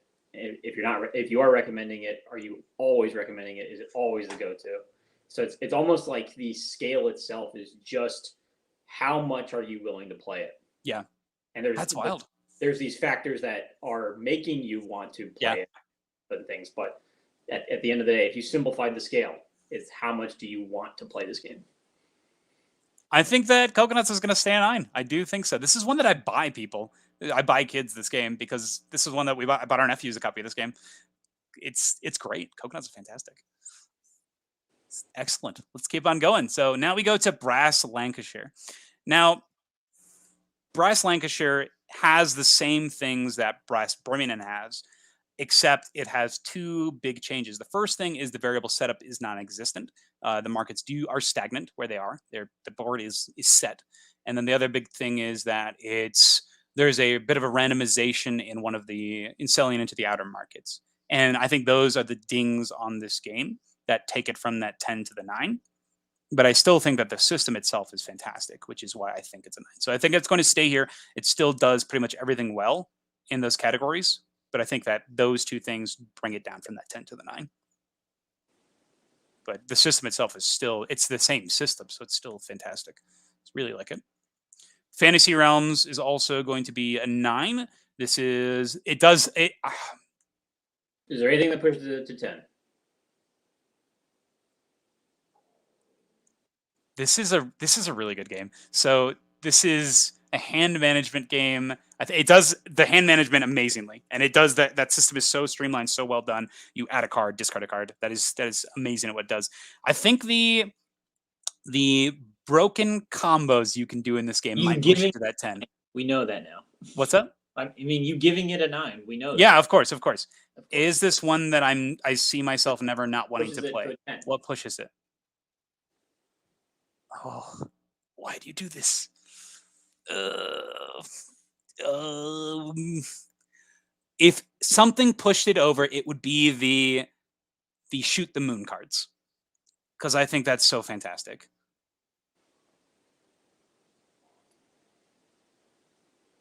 I think I think that the shoot the moon cards might push it into the 10 category, because it pushes you into directions that If are it helps, bombastic and fun. what are, on your 10 games, what are the things pushing them to tens? I think of a game like Hmm. uh, is the War variability, chest. Tell me about war chest. What is pushing that from a 9 to a 10 to you? the simplicity, the ease to get in, the uh, combativeness. It is a two-player game that you are directly in Hmm. competition with someone.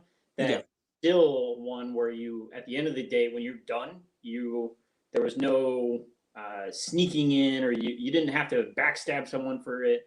It was purely tactical Yeah. uh, in its way, and so it's a uh, the replayability there is also the combination of the factors that it's trying to do, the mix of things. Yeah. That's what makes it a 10 for me. I think that Fantasy Realms displays that. It is so simple in what it does, but it does so in such a fantastic way, but a challenging way as well. You have a limited amount of time. It's crunchy. It's one that after you play, you're like, let's play it again. I think that Fantasy Realms will push into a 10. I think other games that start to challenge some of that is when you get some bloat or you get a factor that isn't exactly what it is that is on theme, Yeah. or it's trying to do too much, or the complexity. And unfortunately, the next game here, Cloudspire, I think is falling into that category. Of it is trying to do too much sometimes. I think the event system can be pretty punishing at points. I think the relic system, I think that, I think that, yeah, exactly as you described here, it is being a little too ambitious in some of the things that it's doing. Some of the things it's doing is fantastic, and it is still a very good game. I really like to play it. If I can, I will play this game because I really like Cloudspire. But I think that it is going to be going into that 8th category. Oof. I think there are some small things, particularly when it comes to the event and relic system. And then we have some comments here on Fantasy Realms. 10, Triad Rising shows it is the best in the category. Best at Star Trek. Really want to pick up Fantasy Realms, especially the Star Trek version. And then really enjoying Teotihuacan. We're about to talk about that right now. Excellent. So Teotihuacan here, City of Gods. Played this the other day as well. This game is very, very, very good. I think. Go ahead. Same designer as the as Zolkin and Yeah. Tekenyu, I think. One of the designers, at least, Tashini, is involved in Teotihuacan, and it is fantastic. Like this, it's open while having you lead direct paths. It's giving you options galore, and it's also just really well. I'm not going to use the word the word satisfying that I consistently come back to here. This is an excellent game. It does rondel movement, it does resource management, it does special abilities and powers at a 9 level. I think that it is missing that thing to push it to a 10. Nothing. I think that yeah, this is Star Trek. There are so many options. I think that the addition in the expansions of adding the characters with special abilities is huge for driving strategies, but they're totally optional, which is fantastic. I think I will leave it at a 9. It is an excellent game, and I always want to play this one. I think it's fantastic. There's nothing pushing me into that 10 right now. Yep, we can do that. Okay, next we have Hostage Negotiator Crime Wave. This game's amazing. This is an excellent game, particularly with all of what's it called? The career expansion is incredible. And this has you playing as a hostage negotiator, and you are literally going from case to case, living your everyday life while also tying in these situations, these crises, and seeing how they come out. Oh my gosh, it's so awesome. Very good. Highly recommend. Both of these games I would highly recommend. I think an excellent game. I do always want to play Hostage Negotiator as well. I think that the system is just so solid, so fun. It's thematic while being challenging. The more you play, the more you understand your choices matter, and it's not just the mercy of dice rolls, but dice rolls can obviously play a thing into this, where sometimes you cannot mitigate something, and that might be a risk you just have to take. And I think that adds to the thematic nature of this. So Hostage Negotiator, I think, is going to be a 9 as well. Excellent game. Yeah, we'll keep this one here. I think it does this theme and it does the action hand management system extremely well. Quacks of Quedlinburg. Quacks of Quedlinburg. Ah, man, I think Quacks has to go to an 8 for me. This is not one that I personally am always pulling out. It is not one that I always want to play. So 8 is Yes, it's still a very good game. I the- like to play, and I will different. suggest it and never turn down a game. If somebody asked me to play Quacks, I am Exactly. still going to play Quacks because it is so fun. Thinking about the board game geek scale, how much do you want to play? That's the real question. Yes, yes.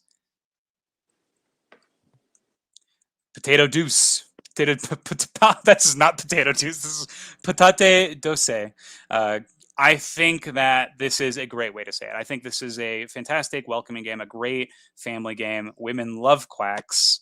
I think that a lot of people love Quacks. I love Quacks. I think Quacks is amazing. I think it does amazing things. I think that this game is a hit for a reason. I think it's satisfying to play. Dang, there goes that word again. I think that building a bag and choosing your paths and always getting something is really rewarding. And I think that it does that in a very awesome way. In the world of the BGG rating system, I think that it is a very good game, but this is, for me, not one that I always want to play and not one that I'm always going to be like, oh, we're playing Quacks today. So I think that in the BGG system, it's going to be an 8 because it is still a very good game, and I will probably suggest it, and I'll never turn down a game of it. Yeah. Yeah. Bring it down to an 8. Any thoughts on that one? No. Okay. Next is Pax Pamir 2nd Edition. I think that this game is awesome. I think it is an excellent game. I think that it does the market system really well. It's my favorite out of the PAX series. I love the impact icons. I think that the board state, the fluctuating board state, and the shifting alliances is done extremely well. I think it takes the history of the time period and integrates it into gameplay extremely well. I think the history, the flavor text on the cards. I love the simple system of the action selection. This game is great. I think it's a 9. I think that it is missing maybe something to push it to the 10.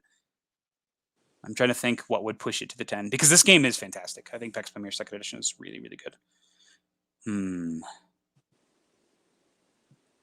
Yep.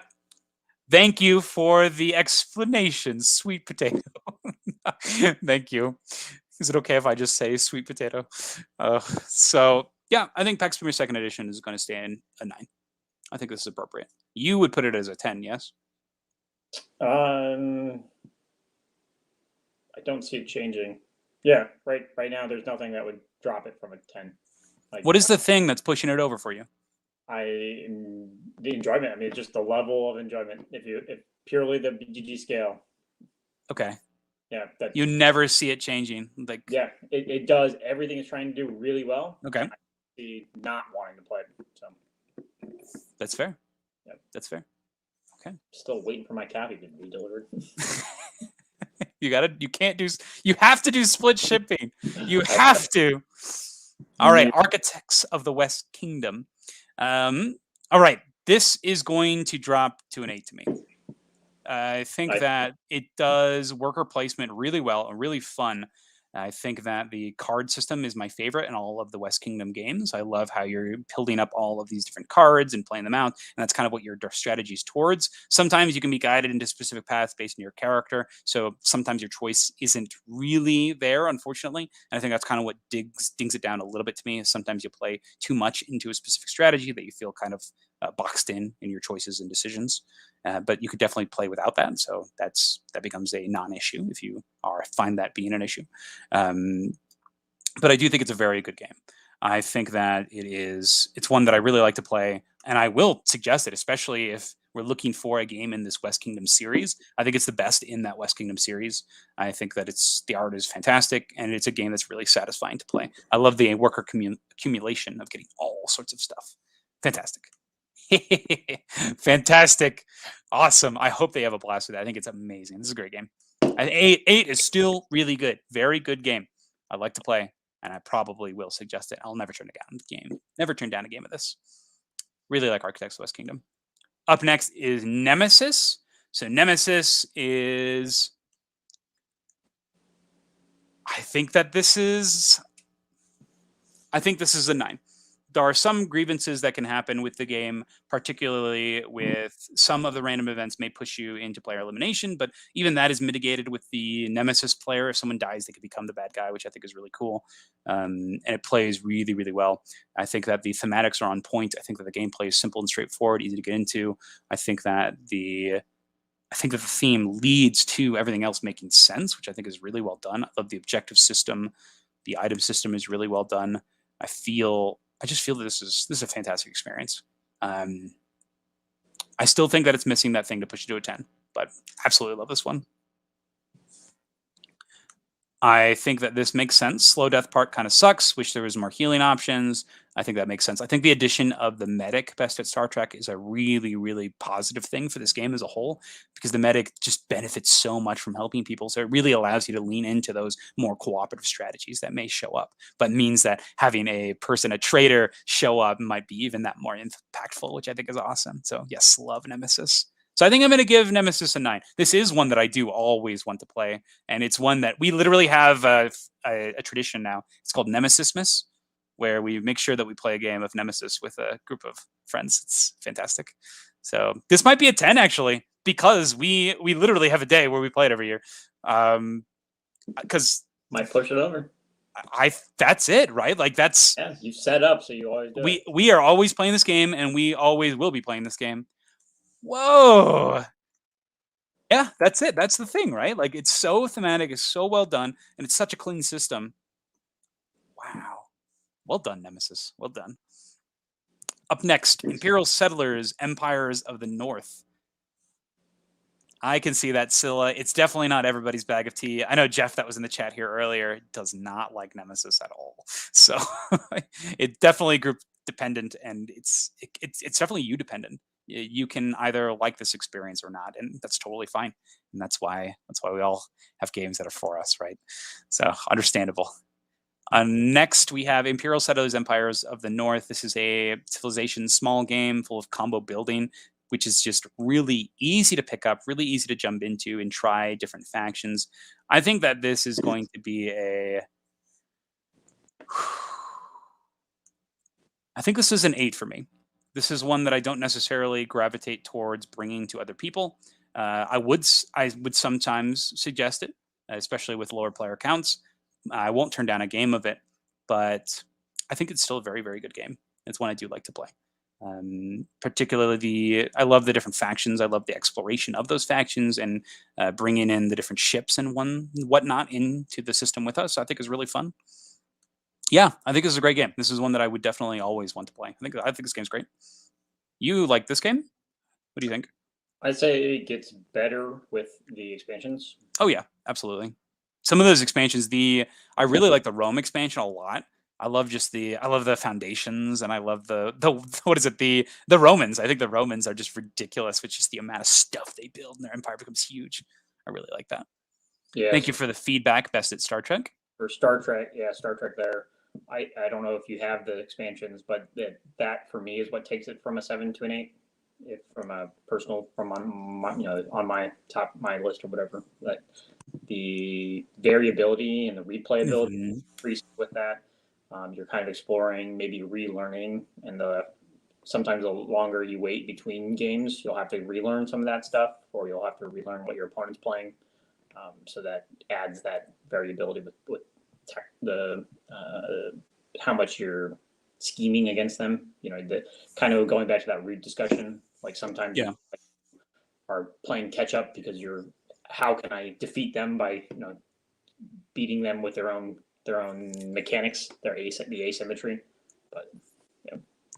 I think that makes sense. And my favorite part about Imperial Settlers, Empires of the North is the asymmetry in the factions play with mechanisms present in the game in unique and creative ways. And I love that about things. It's why I like Maracaibo so much, is Maracaibo has so many systems, and each card changes one of those systems or adapts one of those systems. So there's a lot of creativity in the cards. And I think that's awesome. I think it's present here, especially I love the boost cards. where they can support actions you're already doing. I really like that system. I think it just makes a lot of sense. So I really like that game. Imperial Settlers of the North is really good. Up next is Etherfields. Etherfields is my favorite. Well, I guess not anymore. My favorite Awakened Realms game. One of my favorite Awakened Realms game. This is a campaign deck building game of dream walking. And oh man, this game is so fun. I finished this campaign, and I'm excited. I can't wait to play more of it. So does that push it to a 10? Because I want to play that new one. This is a game that I sat down. I just played through the whole thing. It was awesome. And I went through both campaigns that are available right now. And I don't want to change it right now because when that new campaign comes out, it looks like you continue playing. So I don't want to reset it or anything because I'm like, okay, I have my stuff from last time. So it's sitting there waiting for wave 2. Does it stay 9 because it's incredible? But this is a weird thing on these campaign games is, will I come back to these? Or the fact that I'm excited for new content, does that push it into a 10 because I can't wait to play that new stuff when it arrives? To me, the scale that's on that scale, you're always wanting to play it because you have this desire. When you, let's say they were to end it today. Yeah. Arkham Horror or Arkham Asylum or Marvel Champions, if they were to cut off the LCG today, would you continually still want to play it? Or is it the fact that new stuff's coming out that makes you want to continue playing? So for this in particular, yeah, go ahead. For Etherfields, if that were to happen, what do you think? I think that would probably stick as a 9. I don't think I'd want to replay it again. Now, the big reason for this is in Etherfields, a lot of the characters are just not very fun to play. There's 5 different choices for characters you can be during the game, but I think that only 2 or 3 of them are actually fun to play. I really like the Gambler, and I really like the blue one. I think the other 3 are just not very exciting. So I don't see myself replaying this, especially because I would be having very similar experience. Actually, that's not true because the deck building would be different, but I guess you would know a lot of the answers to the puzzles that are present on the boards. But I think that enough time would have passed where you'd probably forget a lot of it. So I'm not sure. 8? I still think it's an excellent game. This is one that if a new Etherfields always came out, though, I'd always be excited to play it. And this is a campaign that I think is so good. It's so much fun. I think you're right. You're right. Yeah, it's an 8. I think you're right. It's a very good game. I really like to play it. I'll probably suggest it. I think it brings down. I think you're right because it has that issue that means that it's not doing what it's setting out to do as best possible, right? So it goes from that 9 to an 8. So yes, I think you're right. I think it is an 8. Yep. You are correct. Thank you for keeping me honest and keep me on that criteria. You're right. Does it have the replayability? It increases the replayability. Correct. And it doesn't. So it's gonna drop. Yep. It's still really great. Still a very good game. Yes. Absolutely. Up next, Midara Unintentional Malum Act 1. This is one that I have not finished yet. I'm in the middle of not Act 2, but Part 2 of Act 1. So there's 3 parts to it. So I'm about halfway through Midara. This is a big fantasy adventure game. I think that this one, as opposed to Etherfields, I think if you wanted to play any style, you could in this game. And I think that's going to be the difference between the 8 and the 9, is because all of the characters are so customizable that you can pick any layout that you want and have it be viable. And I think that's going to add to that replayability factor. And the system itself of going around the map, there are side quests that you can take on. So you have lots of options and choices with how you play stuff. I think that is going to be the difference between Etherfields' 8 and Midara's 9, is that you are going to be able to kind of do what you want, but still have that challenge present. And you're still excited for the new stuff, but also willing and wanting to replay the old stuff, which I think is really cool. So I think this is a good spot for Midara. Yeah, I'm pretty confident with that one. Up next, Le Havre. This game is so satisfying. Oh, I keep using the word, but this is Uwe Rosenberg again. But he takes the resource accumulation from Agricola and Caverna, and that's the main mechanism in this game. So constantly stuff is piling up as you play, and on your turn you just grab a grip of stuff, and it feels so good. I love it. I love it. I love it. Scylla is screaming 10, do it. 10, do it.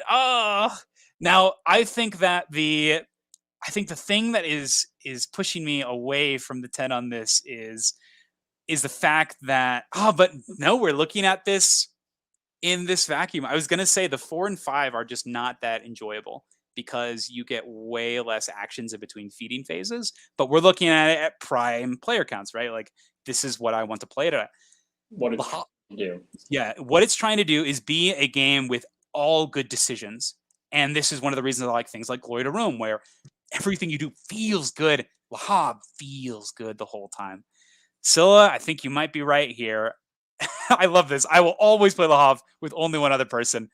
I think 2 and 3 for Le Havre is amazing. I think this might have to go to 10 because it is so good. It does resource accumulation and simple actions, but tight gameplay extremely well. You want to do everything, but everything feels good. Okay. It's going to a 10. Whoa, this is wild. Oh my gosh. I still can't believe some of these ratings. Oof. Best at Star Trek. It's fantastic. The solo is okay. The tension with 2 players, that's 2 and 3. Like the fact that those accumulation spots won't be there forever. That's the key for that satisfaction of getting something, but also having to give up something else. So I think that if you're going for if 2 or 3 players, Le Havre, so good, so good. Up next, Ankh Gods of Egypt. I think that for me and my experiences with Ankh, it's a 9. This is a super awesome game. I love how you are able to, you have agency in this game, but you also have limited options while still having agency, if that makes sense. It's such a strange game. So the action system has you playing on these tracks. And so on your turn, you have to pick one of the tracks to do an action on.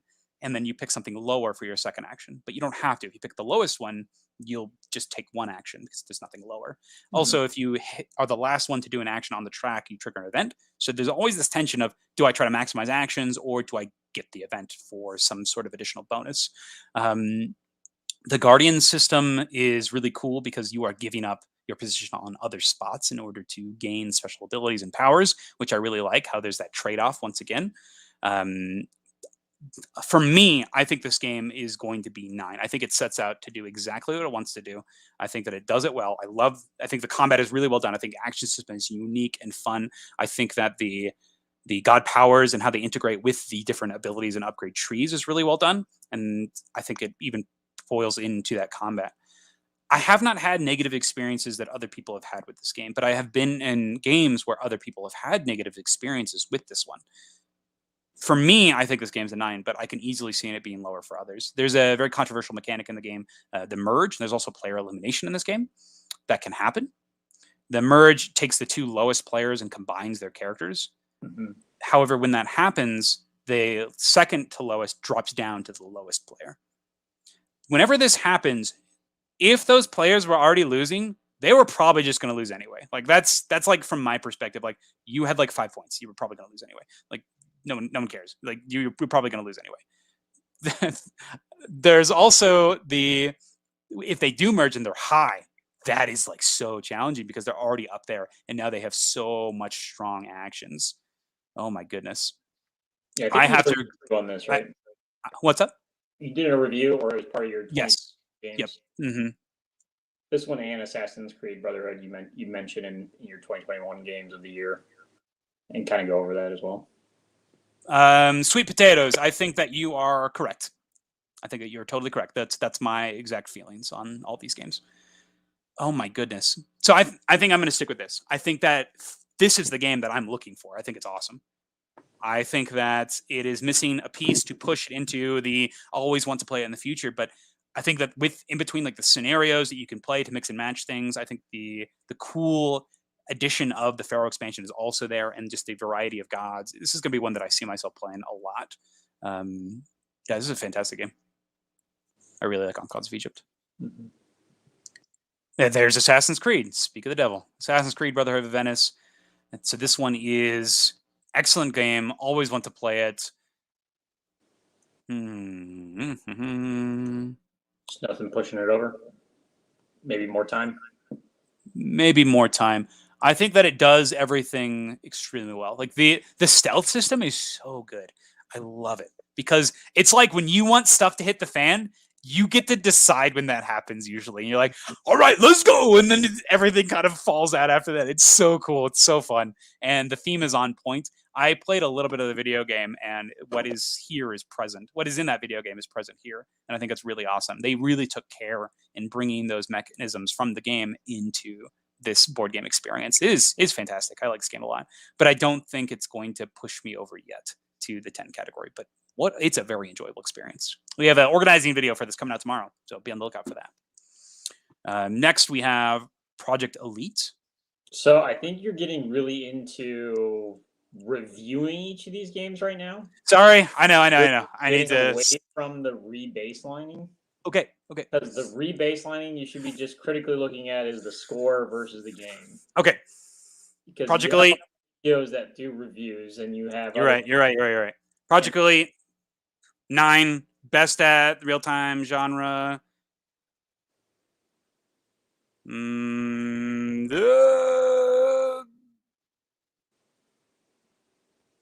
Say a 9. 9 monikers.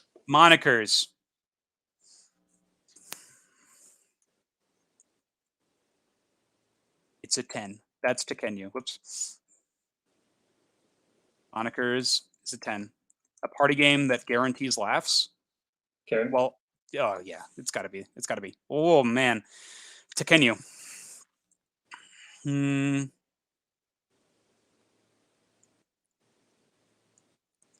Tekenyu's going to an 8. Because it's going to an 8 because it is a very, very good game. I like to play it. I'll probably suggest it, but I will not turn down a game of it. I think that there are... Oh, man. I think that some of the actions and then the resource accumulation misses the mark for me. That's fair enough. Got it. I'll do that. But they're necessary parts of the game. Dune Imperium. Dune Imperium. It's a good game. Right. 9. It's a good game. Oh man, we're just rolling through these. Okay. Praga. You know, I have a bunch. Putting the score already means there's already so much captured in there. You're right. Funny thing about this, I have a bunch of videos that I've recorded that are all based. Now that they're gonna be totally wrong. Those were recorded in the moment. My feelings on them still stand at that point in time. Still amazing games. All those games that are going to be on these videos. This is like the next 2 weeks of videos, so be ready for that. Oh my gosh. Oh my goodness. Jeff's just mad because he keeps on merging. Frog. I think that's such a good mechanic. I love that mechanism in Ankh. I think it's really cool. It's so thematic, and it makes for really interesting strategies. I was playing a game with my friend Fun, and he merged with someone else, and all of a sudden the dynamic at the table changed, where you had this behemoth that was going around, and it was so awesome. It was such a fantastic experience. I lost that game, and it was so cool to just be a part of it. Sorry, Praga. I haven't played Ankh yet, but I would argue that merging, it set it out to be an Egyptian themed game. Yes. And merging is part of that. I agree. It does it. So it does it. I think it does it well. Like there may be an argument that should be helping push its score higher. Again, the real score though is based on how much are you wanting to play it. How much are you going to play it, and what pushes it to? I'm going to play this forever, and I know I'm going to play it forever. If you're looking for mythology-based games, this might be a really if you did a list on mythology-based games, what stays true to mythology or what really brings out mythologies. This might be something that if you were to rate it independently in regards to that, this gets pushed higher for that reason. Yes. But yes. Just I think that it wanted to do this mechanic, and it did it well. I think that's really awesome. Up next, we go with, where am I? Praga. Praga is. It's going to be an 8. Okay. This sucks. I think so. Pandemic Legacy Season 0 is amazing. This is a game that whenever a new pandemic comes out, we play it and then it's dead. Like we play so much of it and it becomes like our thing that we always play, Ariana and I. So when a new one comes out, it's one that you always want to jump into. Not one that I'm going to replay because we already know everything. I still am kind of struggling on these, but I think I'm going to put it like Exit, where when these come out, we're so excited. This is the thing that we are jumping on. We are playing it. We're getting it played right away. You had a 10 for that one, I think. Right? I had a 9 for it for 9 0. Okay. I think it needs to be a 10 because anytime they release something like this specific pandemic style of game, we're getting it. We're playing it right away. It's going to be our main focus. So I think this needs to be a 10. What do you think? I think you dropped a previous game to an 8 for that reason. Etherfields. Yeah, you dropped Etherfields to an 8 for that. But it's not a legacy experience. Etherfields is a replayable campaign experience, and based on our criteria, it is trying to be something that is replayable that you can jump into. Okay. This one is a one-time consumable experience. Okay, fair enough. Yeah, same with Exit, right? So, yeah, agree. Yeah, so I'm going to put it up to 10. Some fluctuations. Oh my goodness. All right, Warp's Edge. This game is fantastic. Let's see. I'm keeping it as a 9. Okay. I'm keeping it as a 9. Since you're now like getting into solo gaming, you should get this one. It's really good. Warp's Edge. Warp's Edge. Better, or worse than Capital Lux? Worse than Capital Lux. All right. Capital Lux it's a 10, man. Capital Lux is a 10. Yeah. This is just a 9. Up next, Heroes of Tennefer. You could tell I wrote a big review for this one. Look at that. Boom. Jeez. But it's amazing. So there are a couple of things that keep this one down. Sometimes you just whiff and that can suck. And sometimes what's up? Down to an 8. But I think that happened. That's part of the system. Probably will want to play it or always want to play it. This is a game that I consistently want to play. Like when Ariana and I play a deck building game, like this is the one that I hope that we play. 9. I think that 9 is good. Okay. But I think there's that thing that's stopping it. Sometimes your starting setup can just really snowball you to lose. But generally, this is one where your decisions really do matter. And you always have the option to back off of specific things. So you're never forced to do it. A lot of the times you'll do it yourself if something happens. So I think that this is definitely a 9 still. Ginkopolis. God, this game's so good. Excellent game. Always want to play it. Yes. Have you played this? No, I have not. So good. So it's like a quick, satisfying area control engine builder. So good. The card play is fantastic, and the drafting is really amazing because you draft them clockwise, and it's the same hand of cards that you're pulling from and adding cards to, so you know what's potentials are coming around the table. Stay away from the reviews. Keep going. Zombicide 2nd edition. One shot all these. So scroll down just a little bit so we can see after Troy's. Look at that. Oh my gosh! One shot all these right now. Yeah, look at all these. You're rebaselining. You've already done the work. You've already played the game. You've already rated it. Now you're rebaselining. You've already reset your mentality. Now we want to see the process of, and then people can argue of, is this the right score? You can argue with yourself, is this the right score? What do you think of rating expansions? I think you've already established the criteria previously that your expansions you're already including in the base experience. I would almost say you should rate the expansion as part of the mini or the base game. So if you have the base game, remove that, it should be the same rating. or you should delete the rating. I don't know, something like that. You just be consistent. Again, consistency. You're right. Consistency over everything else. Good question. Sweet potatoes. I think that they are both about the same. I think that the abomination system is solved in the second edition, and I really like that. There are ways to get around abominations. It doesn't become just a game of chasing those around and make sure you hunt them. But I do think that there's a trade-off in the streamlinedness with the cool variants of zombies that appear in Black Plague. So I think there are reasons to have both. They're both different experiences for second edition versus Black Plague. But both really good games. I really like second edition with the Washington DC expansion. I think that's really, really fun. The new all-out mechanism is really fantastic. Okay, I have done it. Okay, next. Oh my gosh. So take a look at that screen. If you have any opinions on that, let me know. Oh my gosh. Hadrian's Wall. We're getting down to the 8s. Keeping... I think this needs to go down.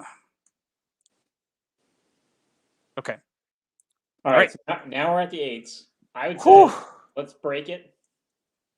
Come back later, or independently look at this. But the whole point was to get you thinking in a different way. Yes. And to help show to your audience and to yourself of what is what is your criteria. Mm-hmm. How is SideGame LLC approaching this? How is SideGame LLC using the board game geek system? Are you going to come up with your own system later on to help communicate to viewers your opinions about stuff? Does this help bring up new ideas of videos that you can create that help provide a valued service to other people? Like, you as a reviewer, you can go give your opinion on stuff, right? Mm-hmm. But at the end of the day, let's bring it back to that, the Ratatouille, right? It's easy to be a reviewer because you sacrifice nothing. It's no skin off your back. The being able to provide value added, I think, is what you should target. It seems like you do try and provide some of that, especially because you're trying to be excited for people to play games, right? And so helping them find games that are meeting their needs is more important than rating a game for the sake of rating a game or rating it higher than another game. Yeah. That helps people figure out which game to prioritize, but helping them find out the right game for them is important. Thank you. Thank you for being here, and thank you for that concise summary of just kind of like the attitude to take into this. This is fantastic. But thank you so much, Jordan, for being here today. This was great. This was super cool. Great idea. I think I'll probably end the stream, probably get some food, and I'll come back in maybe like 20 minutes, and I'll just keep on doing this on my own. But thank you for taking some time out today and joining us. I really appreciate it. And thank you for everybody in the live chat for joining us and going through these games and giving your opinions. I'm glad I could help out and maybe even give you some in-depth thoughts on some of these. I know I probably spent a little bit too much time on some of them, but I appreciate your time and for being here. But thank you so much for watching. That's why we also started with the 10s.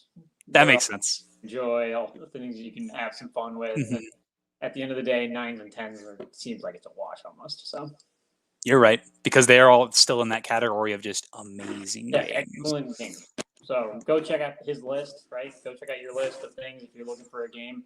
And if you're looking for a specific theme, go read what the game is trying to do. Mm-hmm. The game rated on your list is 9, 10. It's hitting that. So know that it's a good game then. Absolutely. And thank you so much again, Scylla, Sweet Potatoes, for all of just the positive comments and just for being here. It was a great video. Thank you so much for being here. All right. See you later, everybody. SideGame Strong.